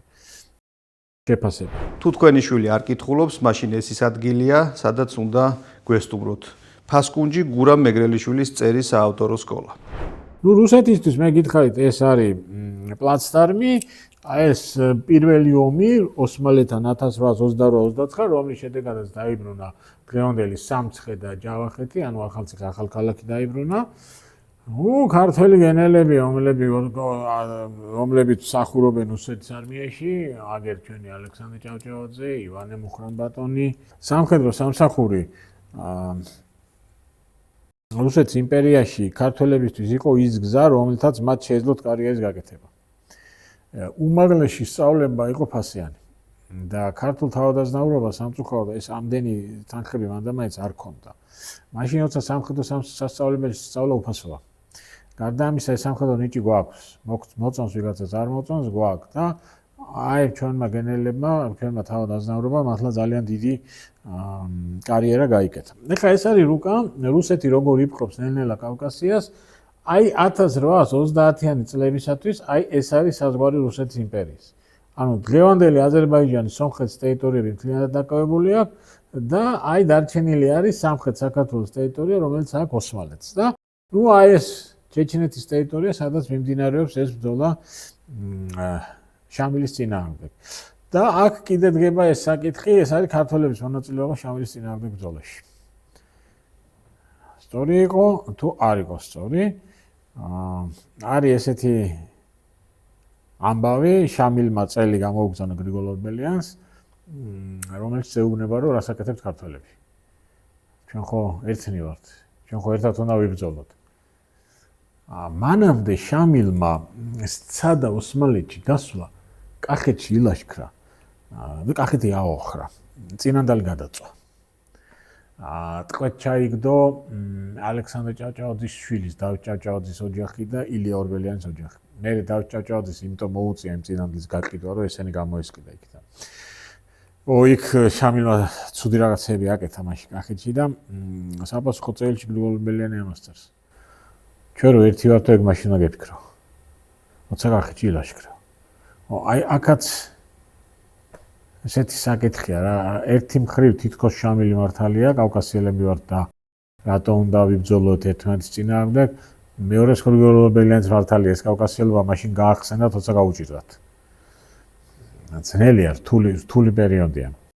და აი ეს ძალიან ცნობილი პიროვნება, რომელზეც გაკვირვით ვისაუბრეთ, ეს არის მიხეილ ვორონცოვი. ნამდვილად ის რომ თბილისი არის გახდა ევროპული ქალაქი, ეს იყო მიხეილ ვორონცოვის დამსახურება. ის რომ ქალაქში დაიწყეს კანალიზაციის გაყვანა, წყალმომარაგების სისტემის გაყვანა, იტალიური ოპერის თეატრი, ქართული თეატრი, ქართული ჟურნალი, ეს მიხეილ ვორონცოვის დამსახურებაა. ის რომ ქართველებს დაუმტკიცა თავადაზნაურობა დაახლოებით რამდენიმე 10,000 კაცს, ის რომ ქართველები გაგზავნა რუსეთს სასწავლებლად, ხო, ეს მიხეილ ვორონცოვის დამსახურებაა. ეს არის ძეგლი, მიხეილ ვორონცოვის ძეგლი, რომელიც იდგა საებრუკანის მოედანზე, იმიტომ ეძახით იმას ვარანცოს. რამდენიმე წლის წინ ასეთი აზრიც კი გაჩნდა, რომ ხო არ აღვადგინოთ მიხეილ ვორონცოვის ძეგლი. იმის გამო, რაც ამ კაცმა თბილისისთვის გააკეთა. ხო, რა გითხრათ. მიხეილ ვორონცოვი იყო გენიალური კოლონიზატორი. გენიალური. მიხეილ ვორონცოვი ზუსტად მიხვდა რა უნდა გააკეთოს. ის მიხვდა, რომ აი ეს ერმოლოვის პოლიტიკა ხმალი და აბა, რა ქვია, კავკასია გეშინოდეს, ერმოლოვი მოდის და რაღაცა არ არის წარმატების მომტანი. მიხეილ ვორონცოვმა სხვა პოლიტიკა გაატარა. ის მიხვდა, რომ უნდა კარგი ურთიერთობა დაამყარო ქართულ საზოგადოებასთან, ქართულ ინტელიგენციასთან, არისტოკრატიასთან. თუ უნდათ ამათ იანონ ჩოხა, ოღონ ჩოხი შიგნით უნდა იყოს რუსული სული. და აი ამას აკეთებს მიხეილ ვორონცოვი. მიხეილ ვორონცოვს ქართველები ძალიან დიდ პატივს სცემდნენ. აქედან რომ მიხეილ ვორონცოვი გადადგა, მერე ოდესაში წავიდა, იქ გარდაიცვალა, მისი ქვრივი ოდესაში ცხოვრობდა და ყველა ქართველი, რომელიც ოდესაში ჩავიდა და ლამის ყველა თავს ვალდებულად თვლიდა, მისულიყო და მიხეილ ვორონცოვის ქვრივისთვის თავის პატივისცემა დაედასტურებინა. იმიტომ რომ ამ კაცს, აგაგ წერეთელი ძალიან დიდ პატივს სცემდა მიხეილ ვორონცოვს, პოემაც აქვს ვორონცოვი დაწერილი, თუმცა ცოტა გაკრა კიდეც და ცენზურამ არ დაბეჭდა. ეხლა საქმე რაშია? რა თქმა უნდა, მიხეილ ვორონცოვი რუსეთის იმპერიის ერთგული მსახურია, ხო, მეფის ნაცვალია, ეს ძალიან დიდი პრივილეგია იყო. ის პირდაპირ იმპერატორთან გადიოდა კავშირზე. პირდაპირ.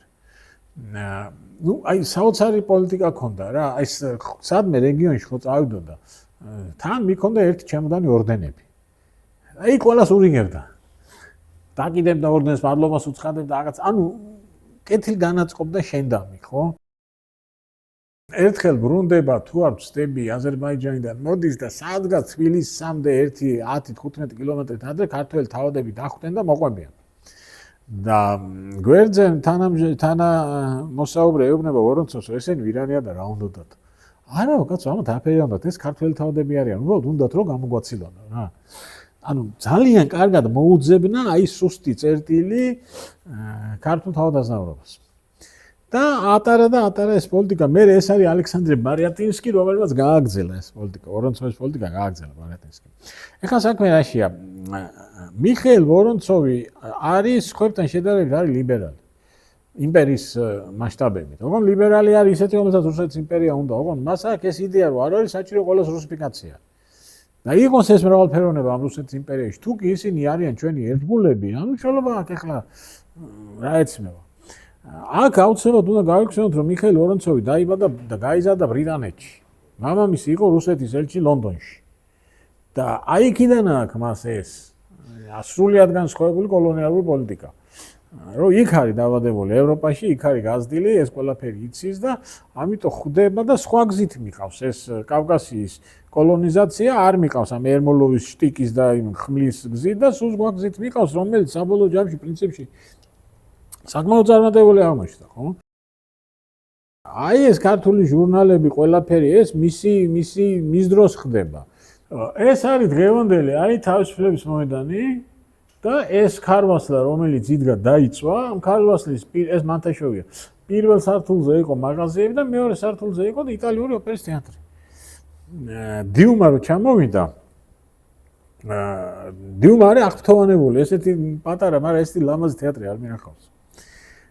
ეს არის ამ თეატრის დასის, ამ თეატრის ფარდა. ეხლა ეს ჩვეულებრივი ფარდა არ არის, აი ფარდა ესე გაყავით. აქეთ ხარი საქართველოა. ეს ხარი რუსეთია. აი დააკვირდით აქეთ რა ხდება, გარდა იმისა, რომ ტანსაცმელი აწვიოთ, მთები, აი აქ ქვევრი, რა ვიცი, აქ ჩონგური რაღაც, აქეთ გლობუსი, ჭოგრიტი, ევროპა, ანუ ამას ამ ფარდას იდეოლოგიურად დატვირთვა აქ. ეს მარტივად არ არის, რომ აი განათლება შემოიტანეს, ევროპეიზაცია შემოიტანეს, ეს ყველაფერი გააკეთეს. დაიწვა მე ის თეატრი და ვეღარ აღადგინეს. ეს არის დიუმას რუსეთში მოგზაურობის გზა. აი ესე წამოვიდა ბაქოში და ბაქოდან მე თბილისში მოვიდა ფოთი და მე წავიდა საფრანგეთში. აი ბატონო ჩვენი ალექსანდრე დიუმა. დაწერა წიგნი კავკასია, რომელიც რუსულადაც არის გამოცემული და ქართულადაც არის გამოცემული. მართლა ძალიან კარგი წასაკითხია. ახ დიუმა რა. ძალიან გვაქებს საოცრად გვაკეთებს ქართველებს ყველანაირად. თან ეხა ესეთი კაცი იყო, დროსტარება უყვარდა, ეს ყველაფერი უყვარდა და საოცრად აღწერს ამ ყველაფერს. თბილისის აბანოებს აღწერს. რომ ესეთი კარგია, რატო პარიზში არ არისო?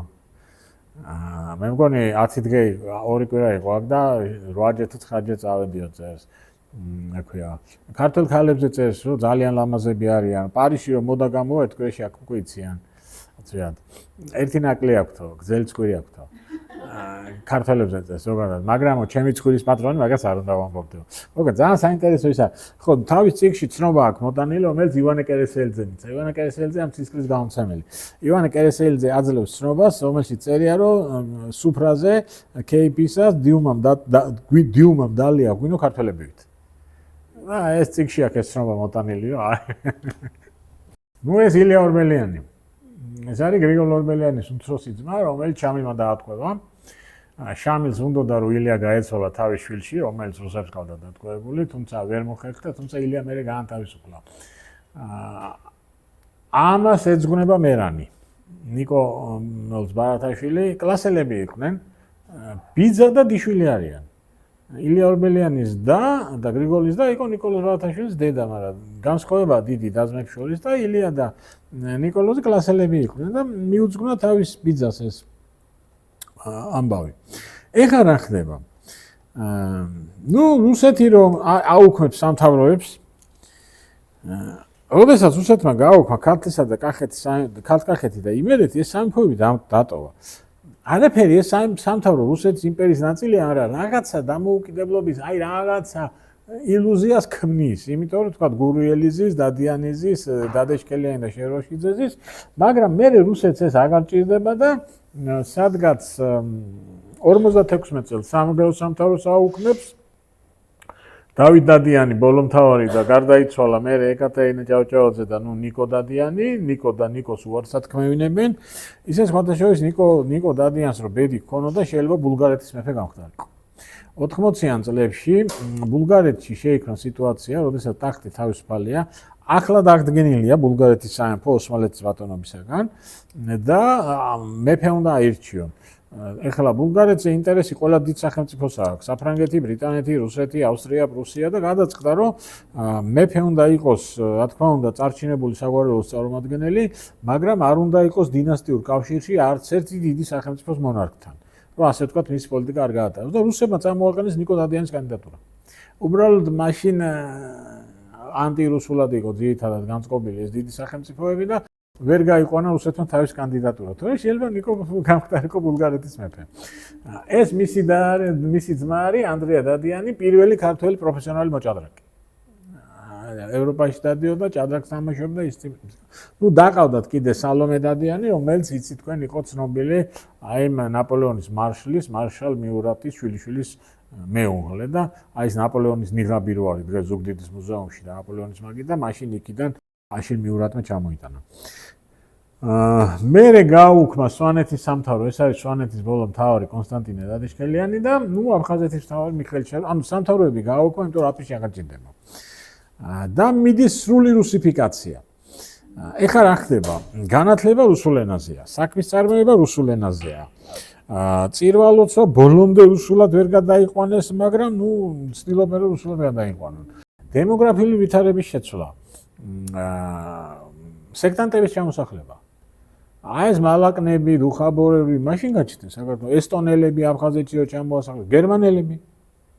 მაშინ ჩამოასახლეს, შვაბები ჩამოასახლეს, რომლებიც დღესაც აქვს, ხო, ის ასურეთი, ბოლნის церкვა, ეკატერინეფელდი, ელიზაბეტალის церкვა, დიდუბერო ახლა იქ იყო ალექსანდერდორფი, გერმანელების ისა.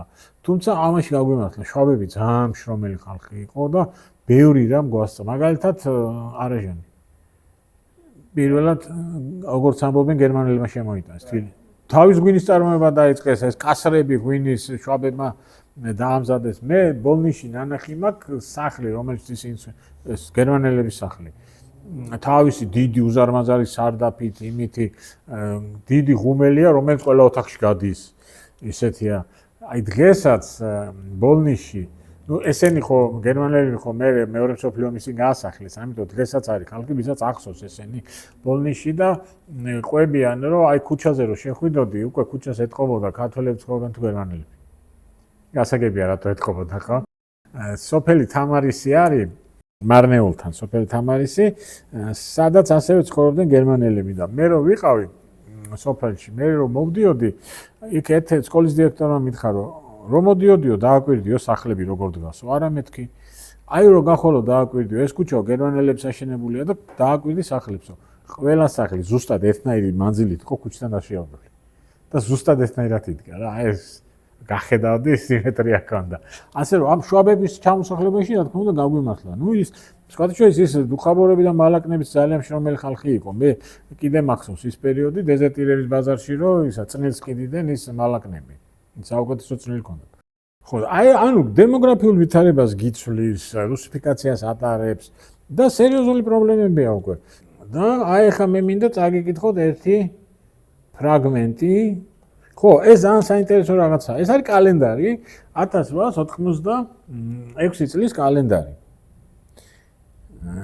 ჩვეულებრივი კალენდარია და როგორც კალენდარში რაღაც დამატებითი ინფორმაცია არის ხოლმე, აქაც არის მოცემული ინფორმაცია, ვინ ცხოვრობენ კავკასიაში და მათი რაოდენობა, რამდენი არიან. ეხლა ნახეთ დააკვირდეს რა წერია, არ ვიცი, ამდენად ჩანს. გრუზინი, იმერეტინცი, იგურიცი, თუშინი, ფშავი, ხევსური, მინგრელი, სვანი, სამურზაყანცი. ანუ ეს არ არის ერთიერი მათთვის. ქართველი არის ის, ვინც აღმოსავლეთ საქართველოში ცხოვრობს. დანარჩენი ყველა სხვა არის. იმერელი, გურული, რაჭველი, ისა, ხო? აი, ანუ ესეც მიდის უკვე. დაშალე და იბატონე, ხო? თქვენ არ ახართ ქართველები, ამის აგიტაცია მიდის სერიოზული. აქ სერიოზული პრობლემა წარმოიქმნა, როცა აჭარაში დაიკავა რუსეთმა. იმიტომ რომ იქ მუსლიმები არიან და ეს პროპაგანდა, რომ თქვენ არ ახართ ქართველები, აბა როგორი ქართველები ხართ, ქართველი ქრისტიანია, თქვენ მუსლიმები ხართ. და მართლა სერიოზული მუშაობა დაჭირდათ ქართველებს, რომ მაშინ აი ეს საფრთხე გაენეიტრალებინათ, იმიტომ რომ რა მოხდა, როცა ახალციხე დაიკავეს რუსებმა, იქ მესხები განდევნეს მათ. მუსლიმი მესხები აიძულეს, რომ წასულიყვნენ აქედან და როდესაც დადგა საკითხი, ვინ ჩამოვასახლოთ და ქართულმა საზოგადოებამ შესთავაზა, რომ მოდი ჩამოვასახლოთ რაჭველები და ზემო იმერლები, იმიტომ რომ იქ მიწა ნაკლებია, პასკევიჩმა ჩამოვასახლა სომხები. და იქიდან არიან ახლა სპონტოელი სომხები, რა ქვია, ახალციხეში და ახალქალაქში. ეს არის 1822-30-იან წლებში ჩამოსახლებული სომხური მოსახლეობა. და ანალოგიური საფრთხე იყო აჭარასთან დაკავშირებით, მით უმეტეს აფხაზეთში მუხაჯირობა უკვე დაიწყეს რუსებმა და დაახლოებით 80,000 კაცი გაასახლეს აფხაზეთით. ანუ იცილებს რა ზედმეტს ვინც არ ჭირდება. იმისათვის რომ თავისი ერთგული ხალხი ჩამოყავს. და ქშლის აი ესე განადგურებს. სამეგრელოში მეგრულად წირვალოცვის დაწყება უნდათ. შესთავაზეს და ნუ თვითონ სამეგრელოს მოსახლეობამ და სასულიერო პირებმა და დადიანებმა თქვეს რომ გაგიჟდითო. ასამბობთ როგორ შეიძლება მეგრულად წირვალოცვა. ანუ ეს მცდელობები აქვს და ბუნებრივია, რა იმპერიაა და უნდა შენი ერთიანობის დაშლა, რა ზელაპარაკი. და აი ახლა ერთი რაღაცა მინდა წაგიკითხოთ. იაკობ გოგებაშვილის დაწერილია. დამჭკნას და გამხმარ ტოტებს ჩვენი ერისას მათი სიმაღლის გამო ყველა ხედავს. საღი დაბალი ტოტები, საღი ტანი და ფესვები თვალში არავის ეჭკირება. ამით სარგებლობენ ჩვენი მტრები და მომოკვდა ვერად გამოვყავართ. ამ სახით ეს მაღალი გამხმარი ტოტები მთელ ერს უტეკს სახელს.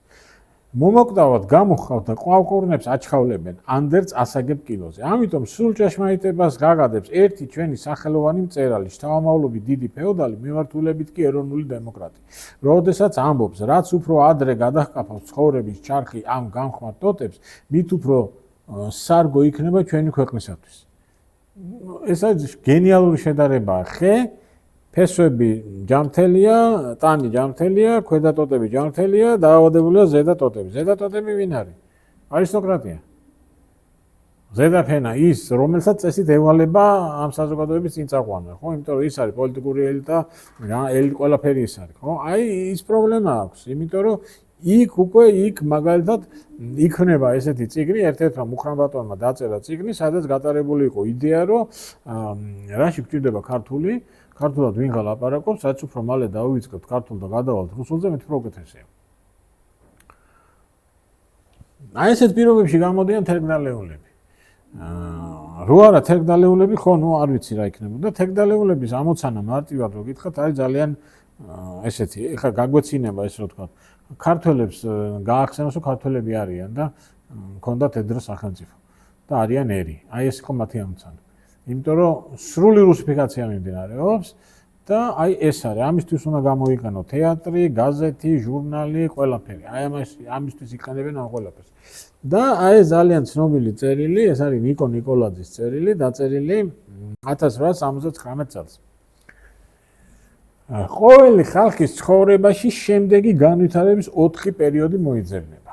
პირველ პერიოდს ის დრო შეადგენს, როცა ხალხი თავის საკუთარი გონებით ან ტვინით არ ცხოვრობს. როცა მის მაგიერს სხვა ვინმე ზრუნავს და მოქმედებს და როცა ხალხი მცონარეობს. საზოგადოებრივ ინტერესებს არ გრძნობს. ერთი სიტყვით ის დროა, რომელსაც ყმობის პერიოდი ჰქვია. მეორე პერიოდი, რომელსაც მიმბაძველობის ეძახიან, იმ დროს წარმოადგენს, როცა ხალხი უცხოეთის დაწინაურებას ხედავს. და მის მონურ მიბაძვას იწყებს. თავის უძლურებას ან სისუსტეს იზიზგებს და ცდილობს გადასყოფდეს გარეგნული წაბაცვით. მე სულ ჩემს სტუდენტებს ვეკითხები ხოლმე, ამის გაგონებთ? კი, გვაგონებს. მესამე პერიოდს ძველებურის აღდგენელს ის დრო შეადგენს, როცა ხალხი წმუნდება, რომ მაიმუნური მიბაძვა დიდ ხეებს არ მაძლევსო და საკუთარი წინაპრების წესების აღდგენას მოინდომებს. მათ ყურმოჭრილ მონად ხდება. ამაზეც რო ვეკითხები მეუბნებიან, კი, ამასაც ესეც გვა. და მე აი ბოლო აქ აქვს თავარი დასკვნა. მეოთხე პერიოდი კი მაშინ იწყება, როცა ხალხს ამ მესამე პერიოდის უნაყოფობასაც იგრძნობს. მაშინ ის გამორკვევას იწყებს, თუ მისი საკუთარი ბუნება რას მოითხოვს, მისი ძალა რას ნებას აძლევს, სხვა ხალხის ძლიერება რამ შეადგინა, სხვებს რა აქვთ კარგი ისეთი, რომლის შეთვისებაც მის ბუნებას შეუძლია და თვითონ მას რა ჰქონია ცუდი ისეთი, რომლის თავიდან მოშორებასაც შესაძლოა. ამ პერიოდს ჩვენში საკუთარი სახელი არ აქვს, იმიტომ რომ ჩვენ ეს დრო არ გვღირსებია. წერს ნიკო ნიკოლაძე 1879 წელს. აი ის რასაც ნიკო ნიკოლაძე წერს, აკაკი წერეთელმა გააკეთა გენიალურად. აკაკისთან გვიან შემოდგომაზე ჩავიდნენ ევროპაში სწავლა-განათლება მიღებული სტუდენტები. და აკაკი გაუმასპინს და ისადილეს ყველაფერი მერეს ხედან საუბრობენ, ოღონდ გვიანი შემოდგომა და ცივა ზემო იმერეთში. და შეცივდათ ახლა ამათაც რა, ნუ 1 საათი 2 საათი შეცივდათ რა. ერთ-ერთმა შეჰკადრა აკაკის რომ ისო ცოტა ცივაო. აკაკი მუიო ვერ მითხარით, გვერდზეო, ოთახი მაქვს და ბუხარი მაქვს დილიდან დანთებული და თბილაო. გაიყვანა სულ ყველანი იქა, მაგრამ იქ რა ქვია, სანთლები არ არის. მარტო ბუხარიანთია, თბილა, მაგრამ ბნელა. ნუ აი ბუხარიასაც გაანათებს. ნუ გათბენ ყველაფერი და ერთმა შეჰკადრა რომ ბატონო აკაკიო, აი ის სანთლები რომ შემოვიტანოთ, აქ განათდებაო და სითბოც იქნებაო. აკაკი რაჭკუის სკოლოფი ხარა. შემოიტანე. და მე ეუბნება. აიო ხო ნახეთო, ის ოთახიო, სადაც ვიჯექითო, იყო განათებული, მაგრამ ციოდაო. ეს არისო ის განათლება, რომელიც თქვენ ევროპაში მიიღეთო. აქო რო ვიჯექითო, თბილო და მარა სიბნელე იყო. ეს არისო ის ჩვენი ძველი წესები და ტრადიციებიო და როგორც ხედავთო, ცალ-ცალკე არც ერთი არ ვარ გაო, ერთად არის ყველაფერი კარგი. აკაკი მას დაუდგა წინასწარ გაუკეთა ყველაფერიც კადეა, ხო? აი ეს რასაც ნიკო ნიკოლაძე წერს, აკაკი მესე მარტივად დაუხსნა. რომ რაც სხვას კარგი აქვს და შენ გამოგადგება, ის უნდა გადმოიღო და რაც შენ ცუდია, ის უნდა დაიწყო. მაგრამ ნუ სათქმელად ადვილია, ისე რთული გასაკეთებელია, ხო? და ნუ აი ეს გამოდიან თერგდალეულები, ილია და ეს ფოტო მიყვარს, ილია და ივანე მაჩაბელი ჭადრაკს თამაშობენ. ნიკო ნიკოლაძე, ეს თეატრი, გაზეთები, ყველაფერი, აი ეს ყველაფერი იყო ამისთვის იყო ეს ყველაფერი იმას აქვია, გაკეთებული. ეხლა რა ხდება, ოდესაც რუსეთის იმპერიაზეა საუბარი. აქ არის ყოველთვის ორი მომენტი. პირველი ფიზიკურად გადავრჩით და მეორე ტერიტორიულად გავერთიერთით. ხო, ფიზიკურად ხო, მოვიმა, გადავრჩით, ხო, იმიტომ რომ გადავრჩით როგორ გითხართ, ახლა მოსახლეობის რაოდენობა გაიზარდა. ხო, იმიტომ რომ იმპერიის შიგნით აღმოჩნდით და მოსახლეობა გაიზარდა, ბუნებრივია ახლა, საგარეო ფაქტორი მოიხსნა, ირანის და ოსმალეთის შემოსევები აღარ არის, მაგრამ არავის არ დაუთვლია, რამდენი ქართველი დაიღუპა ამ ომებში, რამდენი ქართველი დაიღუპა აჯანყებებში, რამდენი ქართველი გადაასახლეს. რა და როგორ გააკეთეს, ხო? იმერეთის აჯანყების მერე დოსითეოს ქუთათელი ტომარაში ჩასვეს, ხო? ცნობილი ამბავია და თბილისში რომ მოყავდათ, გზაში ურტყამდნენ და სურამთან გარდაიცვალა ეპისკოპოსის კაცი. რაც ეხება ტერიტორიულ გაერთიანებას. 1854 წელს რუსეთმა ჩაატარა ადმინისტრაციული რეფორმა. მანამდე არსებობდა ესეთი საქართველოს იმერეთის გუბერნია ერქვა. საქართველოს იმერეთის გუბერნია. საქართველოს მათთვის იყო აღმოსავლეთ საქართველოს, იმერეთი დასავლეთ და არსებობდა ესეთი ერთეული, საქართველოს იმერეთის გუბერნია, რომელიც 1854 წელს დაშალეს. იმის მერე ადმინისტრაციული ერთეული, რომლის სახელწოდებაში შედის საქართველოს აღარ არსებობს. და ასეთ დროს მე ყოველთვის მიჩნდება ხოლმე კითხვა, აბა რა გაერთიანებს? საქართველოს არ არსებობს და რა საერთიანებს? არაფერსაც არ აერთიანებს, უბრალოდ იმპერია იბრძვის თავისი ტერიტორიების გაფართოებისათვის. კი ბატონო 1877-78 წლების ომის მერე დაიკავა სამხრეთ საქართველოს ტერიტორია. ანუ რუსეთის იმპერიამ საქართველოს მიწები გააერთიანა თავისი იმპერიის შემადგენლობაში. მაგრამ ეს ორივე მოსახლეობის რაოდენობის ზრდა და ქართული მიწების გაერთიანება იმპერიის შემადგენლობაში ეს არის რუსეთის იმპერია 1914 წლისთვის. ესა ბათუმის ოლქი და ყარსი და ანუ მთელი სამხრეთ საქართველოს პრინციპ შემოერთებულებს. აქ საქართველოს არ არსებობს. თბილისის გუბერნია, ქუთაისის გუბერნია, სოხუმის ოკრუგი, შავიზღვისპირეთის გუბერნია, ბათუმის ოლქი, ყარსის ოლქი, ელიზაветოპოლის გუბერნია, ზაქათალის ოლქი. არ არის საერთოდ საქართველოს რა გაერთიანა. აი ეს არის მუდმივი დავის საგანი ყოველთვის. რასაც მე შევსწრები ვარ, ერთი მხრივ ეს რომ რუსეთმა ჩვენ გაგვაერთიანა და რუსეთმა ფიზიკურად გადაგვარჩინა და მეორე რომ კი ეს მოხდა, მაგრამ გააკეთა არა იმიტომ რომ შენზე ზრუნავს. ანალოგიურად შეგვიძლია ვთქვათ, რომ არ ვიცი, მერვე საუკუნეში არაბებმა გაგვაერთიანეს. ხო, არაბებმა გაგვაერთიანეს, იმიტომ რომ აღმოსავლეთ საქართველოსთან გადავიდნენ დასავლეთში და თბილისის ამირას დაუქვემდებარეს მთელი საქართველო. ხო, არავინ არ ვამბობთ არაბებმა გაგვაერთიანეს რა. ამიტომ აი ეს პრობლემა ამ სახელმწიფოსთან ურთიერთობაში დგას. ნუ მე წავიდა პროცესები თქვენ იცით რაც იყო, რომელსაც საბოლოო ჯამში მიიყვანა იქამდე, რომ რუსეთის იმპერია 1918 წელს, 17 წელს დაიშალა. და ჩვენ გავხდით დამოუკიდებელი. ეს არის კავკასიის ბოლო მეფისნაცვალი იმპერატორის ბიძა ნიკოლოზ ნიკოლოზის ძე რომანოვი. და დაიშალა რუსეთის იმპერია, ჩამოყალიბდა საქართველოს დემოკრატიული დამოუკიდებელი რესპუბლიკა, რომელსაც სამწუხაროდ მხოლოდ 1028 დღე იარსება და შემდეგ აი ცნობილი ომის შედეგად ჩვენ აღმოჩნდით აი ამ სახელმწიფო შემადგენლობაში საბჭოთა კავშირის შემადგენლობაში აღმოჩნდით. იყო ერთი ესეთი კაცი ვასილი შულგინი, გრაფი, მონარქისტი, შოვინისტი. არ ვიცი, ალბათ იცით, არის ესეთი ცნობილი ამბავი, აკაკი ჩხენკელის ცნობილი ნათქვამი, რომ ისა, არა, კარლ ჩხეიძის ცნობილი ნათქვამი, რომ როცა რუსები ხეზე დარბოდნენ, ქართველები ბიბლიას თარგმნით. შულგინს უპასუხა. სახელმწიფო სათათბიროში შულგინი რომ გამოვიდა აი ამ ცნობილი თავისი შოვინისტური სიტყვით, კარლომაც ვერ მოითმინა და ეს დაუძახა. Когда русские наделили лазили, грузинцы евангелию переводили. ეხლა ამას რატო გეუბნებით? რევოლუციის მერე ეს შულგინი წავიდა ემიგრაციაში. მეორე მსოფლიო ომის მერე შულგინი ჩამოიყვანეს.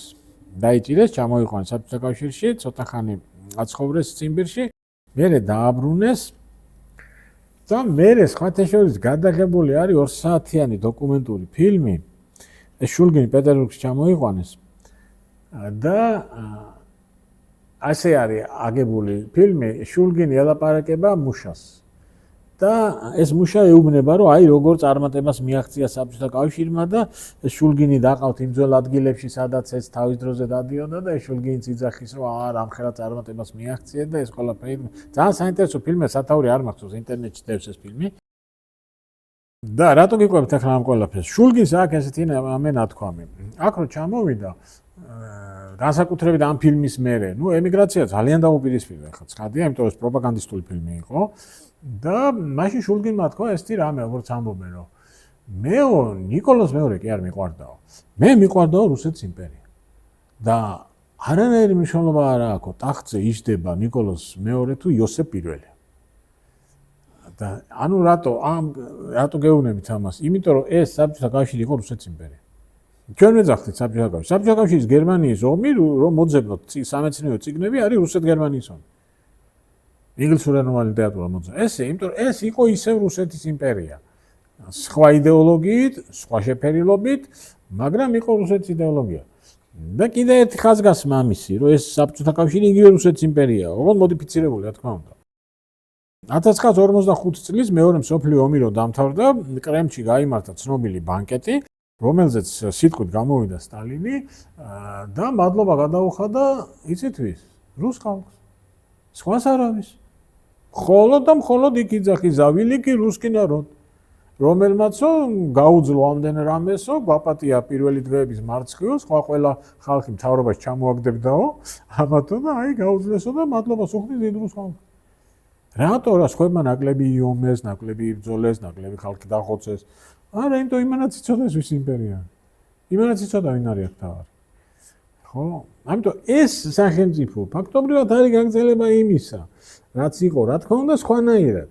და მთელი 38 წლიდან მოყოლებული 22 წლამდე ეს არის მცდელობა რომ აღადგინონ რუსეთის იმპერია და შეგვიყვანეს ჩვენ უკრაინა, ბელორუსია, ბალტიისპირეთი მართალია ვერ შეიყვანეს, თუმცა 29 წელს ესეც შეიყვანეს. და აღმოჩნდნენ იმაში რა ქვია, ამ იმპერიაში. ეს და აქაც ტერორი. ეს ცნობილი პლაკატია, გაანადგუროთ კულაკები, როგორც კლასი და აი ანადგურებენ. კულაკი ვინ იყო? კულაკი იყო გლეხი, რომელსაც ქონდა ქონება. მიწა ქონდა, საქონელი ყავდა, ნუ ვიღაცა მოჯამაგირეც ყავდა. ერთი ფილმი არის, ქართული ფილმი და თუ გახსოვთ, შეხვედრა წარსულთან. აი იქ რო არის ის კაცი რა, აი ეს არის კულაკი, რატო თავის შრომითაა ყველაფერი, ხო? მოსპეს გაანადგურეს. ტერორი იყო ამ სახელმწიფოს არსებობის მთავარი მეთოდი, სხვანაირად ეს არ ეხლა საბჭოთა კავშირზე, როდესაც არის საუბარი, აქ უნდა გამოვყოთ ჩვენ პერიოდები. 20-30 წლები ეს არის ტერორის პერიოდი. ნუ მეორე მსოფლიო ომი გასაგებია. მერე 50-60 წლები ეს არის ხრუშჩოვის პერიოდი. რომელსაც ძალიან უნდათ რომ დემოკრატად გამოიყვანონ და დათბობის პერიოდს ეძახიან და რაღაცა, მაგრამ არ გამოდის. მერე არის 70-იანი წლები შევარდნაძისა ბრეჟნევის პერიოდი და ნუ მერე უკვე გორბაჩოვის პერიოდი არის 80-იანი წლები, ხო? ამიტომ როცა საბჭოთა კავშირზეა საუბარი, არ შეიძლება ესე მთლიანად დაიგო, იმიტომ ეს პერიოდები ერთმანეთისგან ძალიან განსხვავდებიან. სრულად ერთმანეთისგან. 20-იანი წლები ეს არის ეროვნული მოძრაობა, ხო და 24 წლის ის ცნობილი აჯანყება. რომელიც მარცხით დამთავრდა. იქაც ესე იყო, იცით? აი, უნდა აჯანყდეთ თუ არ უნდა აჯანყდეთ. დღემდე ისტორიკოსები ვდაობთ. საჭირო იყო ეს აჯანყება თუ არ იყოს აჯანყება საჭირო. ის რომ უშიშროებმა საბჭოთა სპეცსამსახურებმა იცოდნენ აჯანყების შესახებ, ეს ფაქტია. მათი ინსპირაცია იყო, არ იყო, თვალი დახუჭეს, არ დახუჭეს, აი ეს სადაო საკითხია, მაგრამ თავარი პრობლემა, რაზეც დღემდე ისტორიკოსები ვდაობთ, ეს არის, რომ უნდა აჯანყებულიყო თუ არ უნდა აჯანყებულიყო. ემიგრაციაში აზრი გაყოფილი იყო, ნაწილი ამბობდა, რომ კი, ნაწილი ამბობდა, რომ არა. აი, რა უნდა ექნათ ეს? არ ვიცი, მე ცალსახა პასუხი არა მაქვს. ის ადამიანები, რომლებიც აჯანყდნენ, ისინი დაწუნებული იყვნენ, რომ გაიმარჯვებინ. ყოველ შემთხვევაში ისინი თuliდნენ, რომ უნდა აჯანყდნენ. და მერე სხვათა შორის დამარცხებულები უკვე იქ ყველგან წერენ, რომ ჩვენ არ აჯანყებულიყავით, ხალხი მაინც აჯანყდებოდა.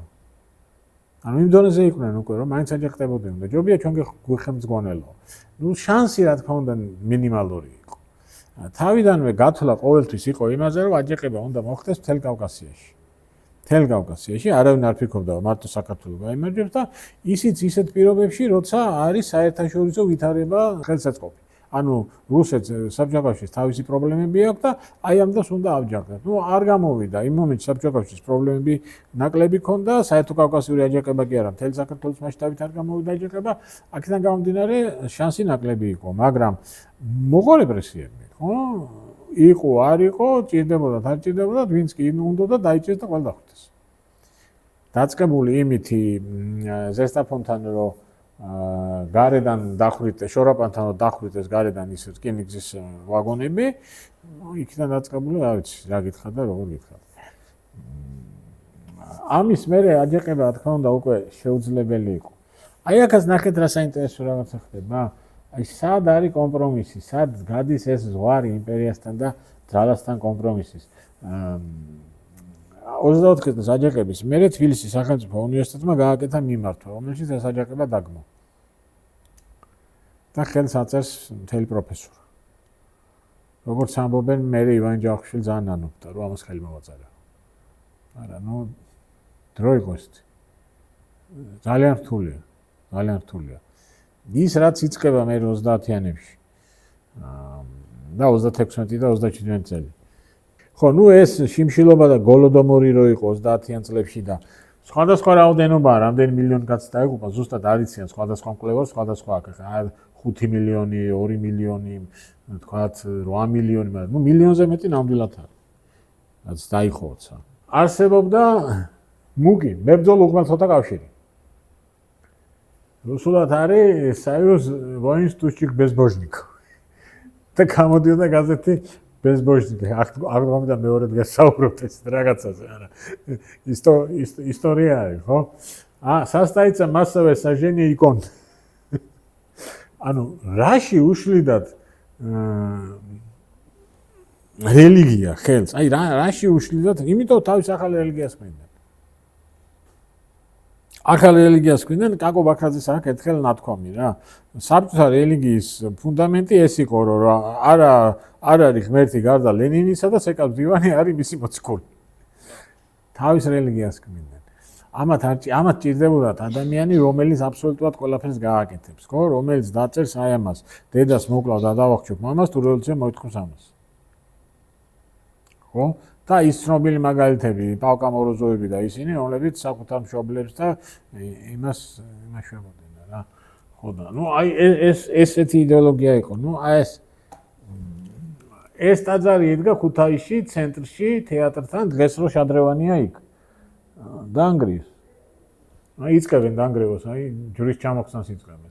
ეს სიონია, ზარს ხსნიან. და ის რაც მოხდა 37-ში. აქ ორი მომენტი იყო. ერთი იყო, რომ სტალინმა თვითონ გაწმინდა ის, ვინც ხელს უშლიდა. მაგრამ მერე ეს ზვავიც ამოვიდა. და ეხლა მე თქვენ გაჩვენებთ ერთ დეპეშას. ეს დეპეშა გაგზავნილი არის თბილისიდან, გაგზავნილია მოსკოვში, სტალინს პირადად. გაგზავნის ბერია. 38 წელია, თუ არ ვცდები, ხო, 1 აპრილი 38 წელი. რაზეა საუბარი? საუბარი არის, რომ საქართველოს NKVD-მ დააპატიმრა 2000 კაცი.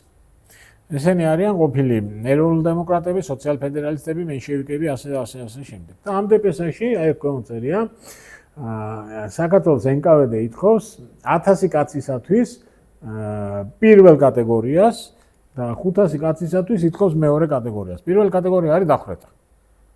ანუ ერთ დეპეშაში 1000 კაცისთვის ითხოვენ დახვრეტას. და აი აქ არის ეს ცნობილი ხელმოწერა. ზა იოსიფ სტალინ. ორიგინალია ეს. ასეთი დეპეშები ბევრია. ერთ დეპეშაში 1000 კაცს გამოუტანეს პირველად. ახლა მე საქართველოსთან გაგზავნილი დეპეშა არ მინახავს, მაგრამ ამბობენ, რომ შუა აზიიდან გაგზავნილი დეპეშა მინახავს და ამბობენ, რომ საქართველოსდანაც იყო. სადაც ითხოვენ დახვრეტების გეგმის გაზრდას. არ დასახვრეტია 200 კაცი და ჩვენ დახვრეტ 250. რა დონეზეა ასული სიტუაცია, აი წარმოიდგინეთ რა ხდება. მეორე მსოფლიო ომი ეს გაყოფა ტერიტორიების ცნობილი მოლოტოვ-რიბენტროპის პაქტი. ეხლა გაჩვენებთ საინტერესო რაღაცას. ეს არის საბჭოთა და გერმანული პლაკატები. მესამე რაიხის და საბჭოთა კავშირის პლაკატები. აი ეს არის გერმანული და საბჭოთა, გერმანული საბჭოთა, გერმანული საბჭოთა, გერმანული საბჭოთა, გერმანული საბჭოთა. გავს? ერთი და იგივეა. ერთნაირი აბსოლუტური. აფე არ გავს ხოლმე.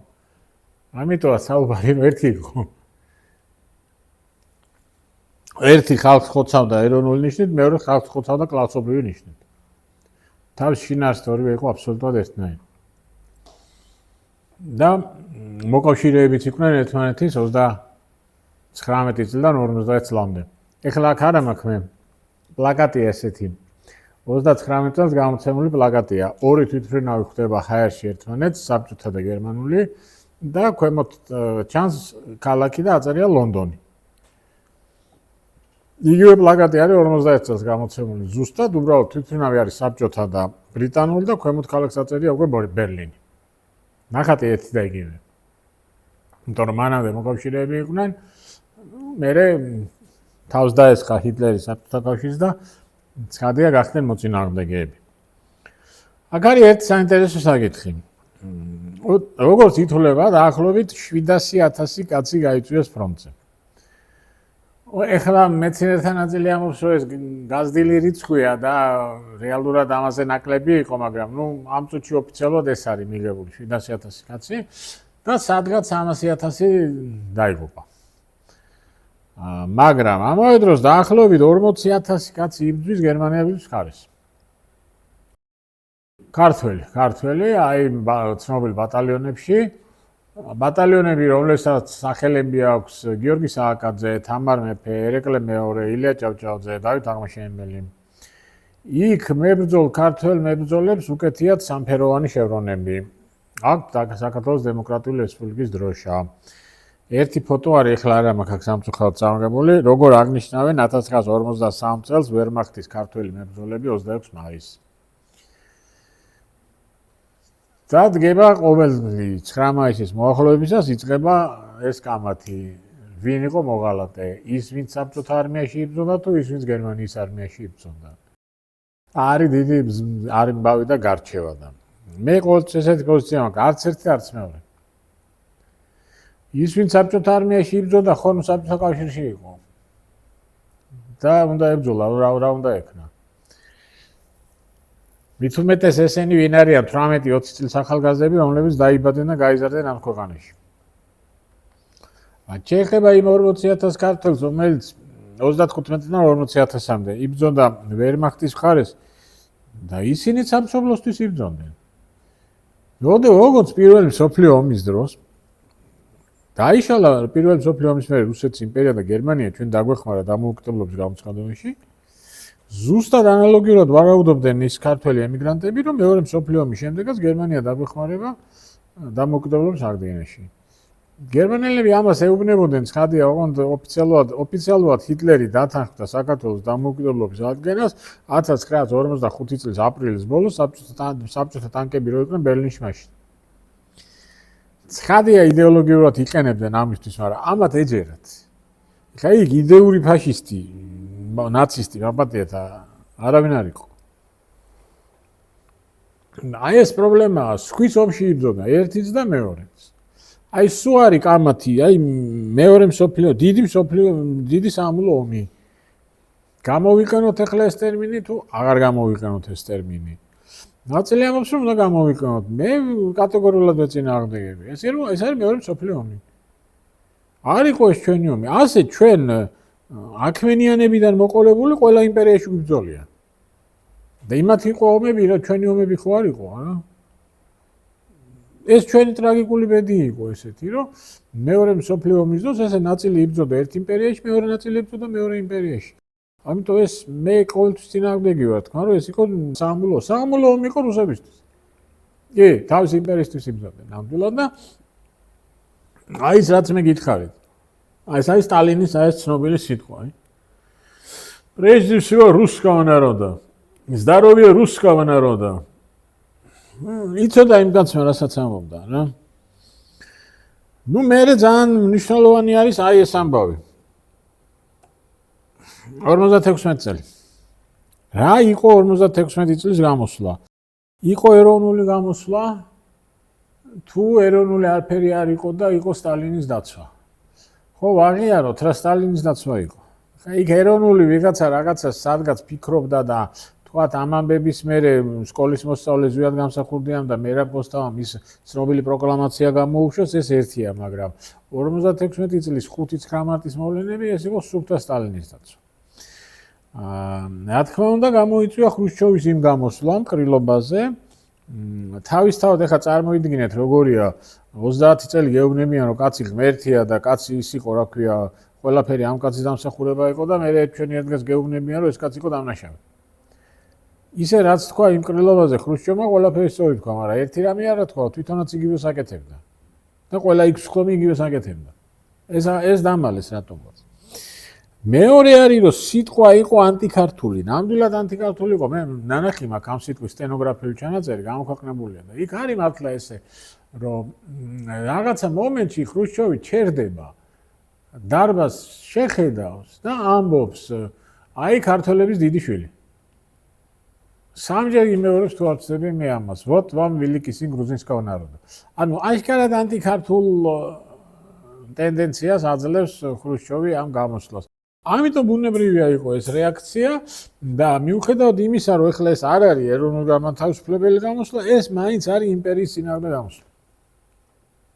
ეს მაინც არის მოსკოვის წინააღმდეგ გამოსვლა, რა თქმა უნდა. და ნუ ის რაც მოყვა ამ ყველაფერს 56 წელს. ხო, ნუ ფოტოები ძალიან ცოტა არის, აი ეს 2-3 ფოტო არსებობს, რომელიც არის ეს ცნობილი ძეგლი, რომელიც იდგა სანაპიროზე, ეხლა რომ ხატრები იკრიბებიან აი დედაენის მოპირდაპირე მხარეს რომ ისა ხო, შალხიდან აი იქ იდგა ეს ძეგლი, სტალინის ეს ძეგლი იქ იდგა. ბუნებრივია ის არის. ნუ ამ კაცის ანტიქართული განწყობა ხო არსებობდა, ეხლა ამას არ ჭირდება დამალვა. აი ეს ცნობილი ამბავი რო არის, რომ დაურეკა ჟავანაძეს და უთხრა, რომ ქართველებიო, რას აპირებთ, მანდ ეხლა ციმბირში გაგასახლებთ. დევის ტურუას, რომელიც მაშინ იყო ჟავანაძის თანაშემწე, თავის მოგონებებში ეს მართლა უწერია. უწერია შავი თეთრზე. მე არც მოიგონა თუ რა. და იქ არის კიდე ერთი საინტერესო მომენტი.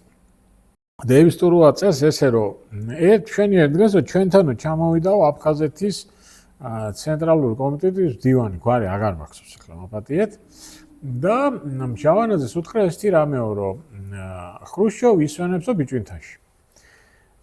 და მეო დამიბარაო თავისთანო. და ესო კითხაო რომ მეო სად ვისვენებო? მეო გავაცდიო და უთხარიო რომ ბიჭვინთაში ისვენებთო. ნახეო გაზეთ პრავდაში რა წერიაო და პრავდაში სტატიაში ეწერა ესე რამე რომ ნიკიტა სერგეიეvič ხრუშჩოვი ისვენებს კრასნოდარის მახლობლად. რატო წერია აბა პრავდაში კრასნოდარის მახლობლად, ხო? წადი და იფიქრეო. და მეო სასწრაფო თქვენთან ჩამოვედიო ეს კაცი ეუბნება ჟავანაძეს. ჟავანაძე ეუბნება თუ კიდე განმეორდა მსგავსი რამო.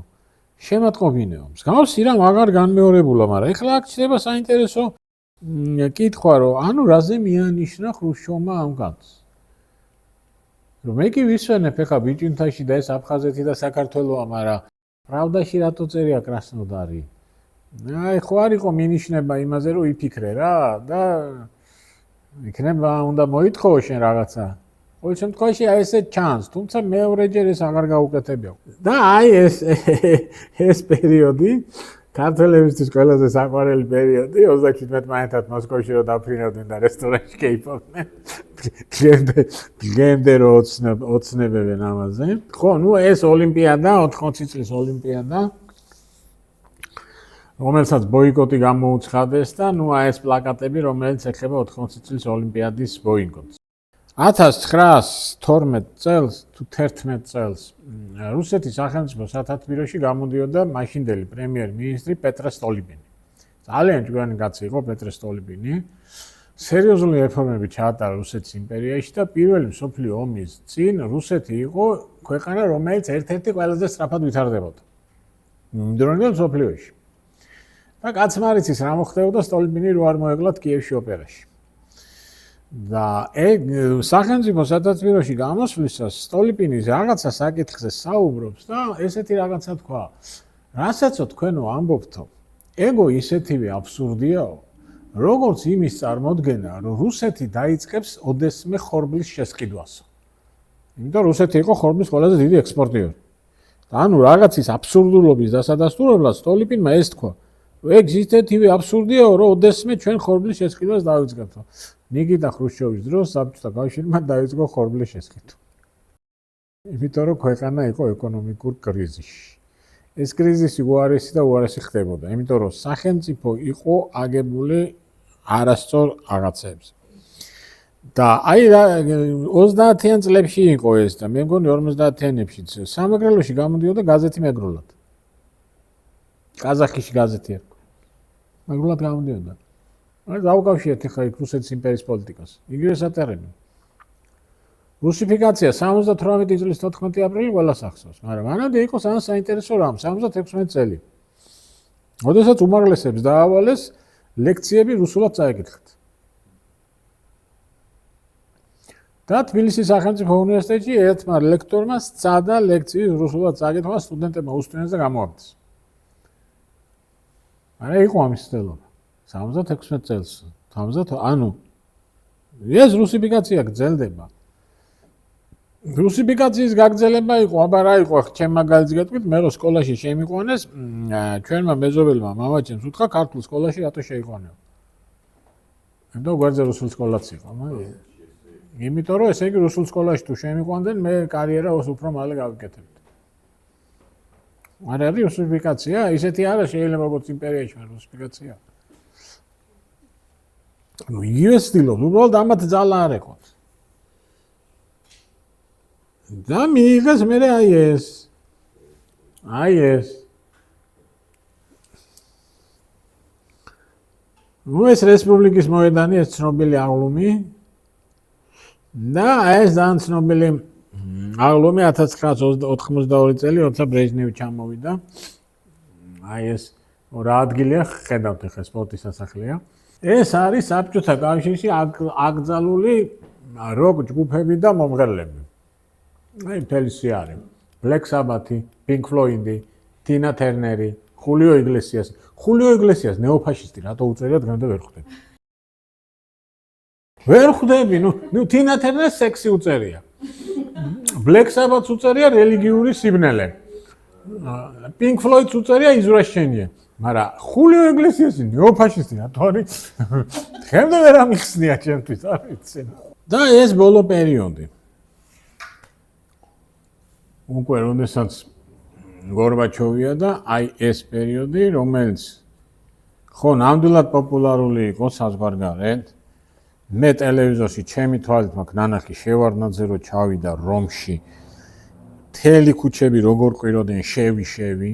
მე თვითონ მაქვს ნანახი, ტელევიზორში გადმოცემა იყო.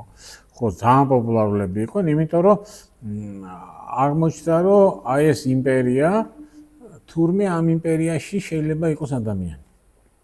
მათთვის ეს იყო შოკი. იმიტომ ისინი მიჩვეული არიან გრომიკოს, მისტერ ნოუ, მიჩვეული არიან ბრეჟნევს, აი ესე ტიპებს და უცებ წარმოიდგინეთ შევარდნაძე, რომელმაც რეიგანს პირველივე შეხვედრის მერე პრესკონფერენცია დამთავრდა, აჩუქა ხანჯალი. დაამატა სიტყვები, ნახეთ საბჭოთა კავშირი განიარაღდა. და როგორ ხუმრობს და გაგიჟდნენ, რომ ეს ადამიანი თურმე ხუმრობს და ამერიკის სახელმწიფო მდივანი იყო ჯორჯ შულცი, რომელიც ამერიკაში მოსკოვში იყო ვიზიტით და თბილისი არ იყო ვიზიტის პროგრამაში და ითხოვა თბილისში ჩამიყვანეთ. იმ ქალაქში ჩამიყვანეთ, სადაც ეს კაცი მუშაობდა, უნდა ნახო რა ქალაქია.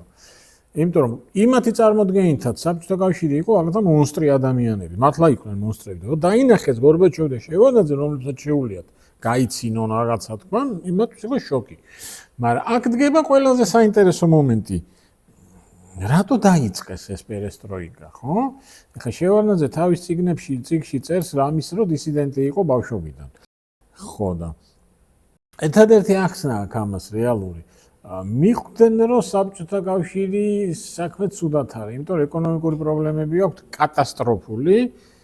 აი ეს აქვს ქვეყანაში.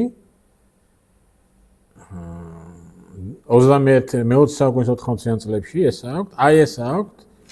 აი ეს აქვს, აი. თანამედროვე ბავშვები ვერ ხვდებიან ტალონები რა. ხო, არ იციან. მერე რო უხსნი, მერე გიждდებიან, ოღო. აი ესე მეუბნები თვეში გაძლევდნენ 400 გრამ ყველს.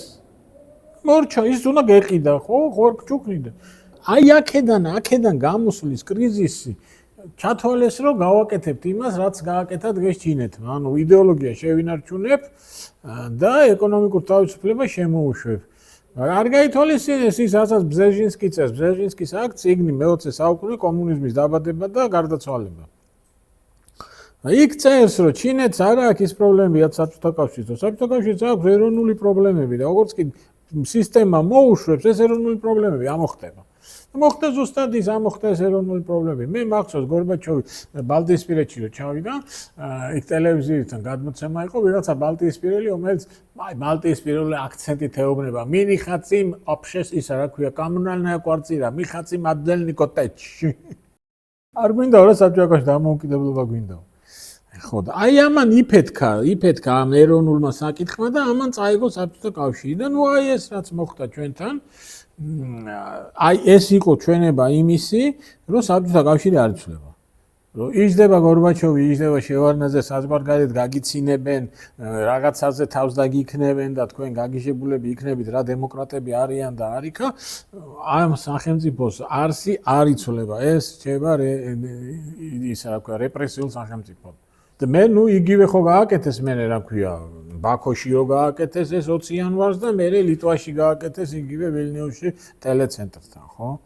ანუ ამ დემოკრატმაც კი როცა საქმეზე მიდგა და ნახა რომ იმპერია ინგრევა, ისევ მიხედა იმას. რა ქვია, ძალას. ნუ მე ეს ცნობილი გეკაჩეპე და ნუ მე ამას მოყვა უკვე შეუცქრეოდი პროცესები, როდესაც ის იმპერია დაიშალა და გავხდით დამოუკიდებლები. მაგრამ ამ 200 წელმა, რომლის მანძილზე ჩვენ ვიმყოფებოდით რუსეთის იმპერიაში, აი ამ 3 წლიანი ამოვარდნის წელი ძალიან ის 3 წელი ძალიან ცოტა იყო რა. ჩვენ რა დავკარგეთ ამ 200 წელმა გააკეთა ყველაზე ცუდი რამ. ჩვენ დავკარგეთ სახელმწიფოებრიობის განცდა. არასდროს საქართველოს 1000 წლოვან ისტორიაში არ ყოფილა დამპყრობელი რუსეთის გარდა, რომელსაც ქონოდა დაპყრობილი მთელი საქართველო. ირანი ნახევარს იპყრობდა ოსმალეთი ნახევარს, სადღაც რაღაცა იყო, დამოუკიდებელი ქართლი არსებობდა, დამოუკიდებელი იმერეთი არსებობდა, ანუ სადღაც რაღაც ქართული სახელმწიფო არსებობდა. და ესე მთლიანად თავიდან ბოლომდე საქართველოს ვერცერთი დამპყრობელი ვერ იპყრობდა. ერთადერთი იყო რუსეთი, რომელმაც მთელი საქართველო დაიპყრო 200 წლით და მთელს ტერიტორიაზე ატარა ერთიანი კოლონიალური პოლიტიკა. აქამდე მანამდე ეს არავის არ გაუკეთებია, ვერც ერთმა ვერ შეძლო. ამან შეძლო. მეფობას გაგიუქმა, ეკლესიას გაგიუქმა, ყველაფერი გაგიუქმა, 200 წელი მიზანმიმართულად იმუშავა შენში ცუდის გაგვივებას. და აი მოიტანა ამან ეს თავის შედეგები, რომლებიც ჩვენ დღემდე თავში გვიზის. ბალტიისპირელები გადაარჩინა იმ 20 წლიანად დამოუკიდებლობა. 38-დან 39 წლამდე. იმიტომ რომ იქ დაიბადა და გაიზარდა თაობა, რომელმაც ნახა რა არის დამოუკიდებელი სახელმწიფო და 80-იანი წლების შუა ხანებში, როდესაც დაიწყო ეროვნული მოძრაობა, ბალტიისპირეთში არსებობდა თაობა, რომელიც იყო მაშინ 60-70 წლის, რომელმასაც ახსოვდა თავისი სამშობლოს დამოუკიდებლობა. იცოდა ეს და პირდაპირ გადასცა თავის შვილებს და შვილიშვილებს და საქართველოს დამოუკიდებლობა არავის არ ახსოვდა. საერთოდ არ ახსოვდა 88 წლის 12 ნოემბერს გამოჩნდა პირველად ქაქუცა ჩოლოყაშვილის და ალექსანდრე ბატონიშვილის სურათი და კაი ქაქუცა ჩოლოყაშვილი რო არ იცოდნენ მესმის, მაგრამ ალექსანდრე ბატონიშვილის არავინ არ იცოდა ვინ იყო. საერთოდ დავიწყებული ჰქონდა. ის 18-21 წლებში ჩვენ აბსოლუტურად ამოვარდნილი ჰქონდა თავიდან. და აი ეს განცდა რა არის სახელმწიფოებრიობა, რომელიც ქართველებს ყოველთვის ჰქონდა და ამ 200 წლის მანძილზე ამ იმპერიამ ჩვენ დაგვაგარგინა. სერიოზულად იმუშავა ჩვენი აზროვნების წესის შეცვლას. მიზანმიმართულად, რა თქმა უნდა, მისგან გამომდინარე ეს ლოგიკური იყო, მას ესე უნდა ემუშავა, იმიტომ რომ იმპერია იყო, მაგრამ ნუ აი ჩვენ აღმოჩნდით ესე ძალიან რთულ ვითარებაში და არც ერთ იმპერიას ვიმეორებ, ამას ყოველთვის ვამბობ და ყველგან ვამბობ და ყველასთან დავამტკიცებ, არც ერთ იმპერიას ჩვენთვის ამხელა ზარალი არ მოუტანია, როგორც ამან მოვიტანა. და აი ის რომ რიცხობრივად გავიზარდეთ და ის 300.000 მეორე მსოფლიო ომში რისთვის დაიღუპა. რისთვის დაიღუპა თავის ინტერესებისთვის და არიქა და ტერიტორიულად გავიზარდეთ და ის დღეს რომ მივტირით იმ ტაოღლარჯეს და დღეს რომ მივტირით დავითგარეთს, ვინ მიცა აზერბაიჯანს და თურქეთს. 21-22 წლებში. ამათ მიცეს, აბა მიმიცა, რუსეთმა მიცა, საბჭოთა კავშირმა მიცა. ხო, რაც შეეხება იმას, სამხანაგის სტალინის რელიგიურობა, ეგ მოდის ეხლა საიდან? პირველი მოდის იქიდან, რომ 53 წელს რუსეთის ეკლესია მალე არა საქართველოს ეკლესიის ავტოკეფალია. აი ის საპატრიარქო პეტრემ რო გააუქმა, სტალინმა აღადგინა. რატო აღადგინა? ორი მიზეზის გამო. პირველი, გერმანელებმა ოკუპირებულ ტერიტორიაზე გახსნეს ეკლესიები და რუსული ღვთისმსახურება გერმანელების მიერ ოკუპირებულ ტერიტორიაზე მიმდინარეობდა ეს ერთი და მეორე სტალინი ძალიან კარგად მიხვდა რომ ჭირდება აი ეს პატრიოტული ის და ეს სუვოროვები, ნახიმოვები, რა ქვია, გიორგი სააკაძეები და რაღაცეები და მათ შორის ჭირდება ეკლესია. და აი მაშინ არის ის პატარა პერიოდია, როდესაც სტალინი აი აქ უშვებს ამას, რომ აღდგა რუსეთის საპატრიარქო და რუსეთის საპატრიარქოს აღიარებინა საქართველოს ეკლესიის ავტოკეფალია 53 წელს. აი ეს აქვს ხელზე დახვეული და არიქა სტალინი მორწმუნე იყო და ლამის ეკლესიებს აშენებდა, სტატისტიკა არსებობს, რამდენი ეკლესია დაინგრა მის დროს. და რამდენი სასულიერო პირა დაიჭირეს და დახვრიტეს მის დროს. მიხეილ ჭიაურელის მოგონებები არ არის გამოცემული, როგორც ამბობენ იქ აქ იმას საოცარი რაღაცები. მიხეილ ჭიაურელი ძალიან ახლოს იყო სტალინთან. ძალიან ახლოს იყო ის ფილმები რო გადაიღო ცნობილი ბერლინის აცემა და რაღაცები და მერე გადაღებული აქვს გენიალური მულტფილმი აქვს გადაღებული, როგორ მარხავენ თაგვები კატას. ერთხელ მაქვენ ანახი. სტალინზეა და ხრუშჩოვზე. და იმებს, გასაგებია ხო, მიხვდებით ას ნიშნავს, როგორ მარხავენ თაგვები კატას. გენიალური ალეგორია აქვს გაკეთებული. ძალიან ახლო იყო სტალინთან და იმას, როგორც ამბობენ, აქ ძალიან საინტერესო მოგონებები. აქედან მოდის ის მითი, რომ სტალინი არიქა ის იყო, მორწმუნე იყო და ტროცკი ეკლესიებს ანგრევდა და ეს აშენებდა.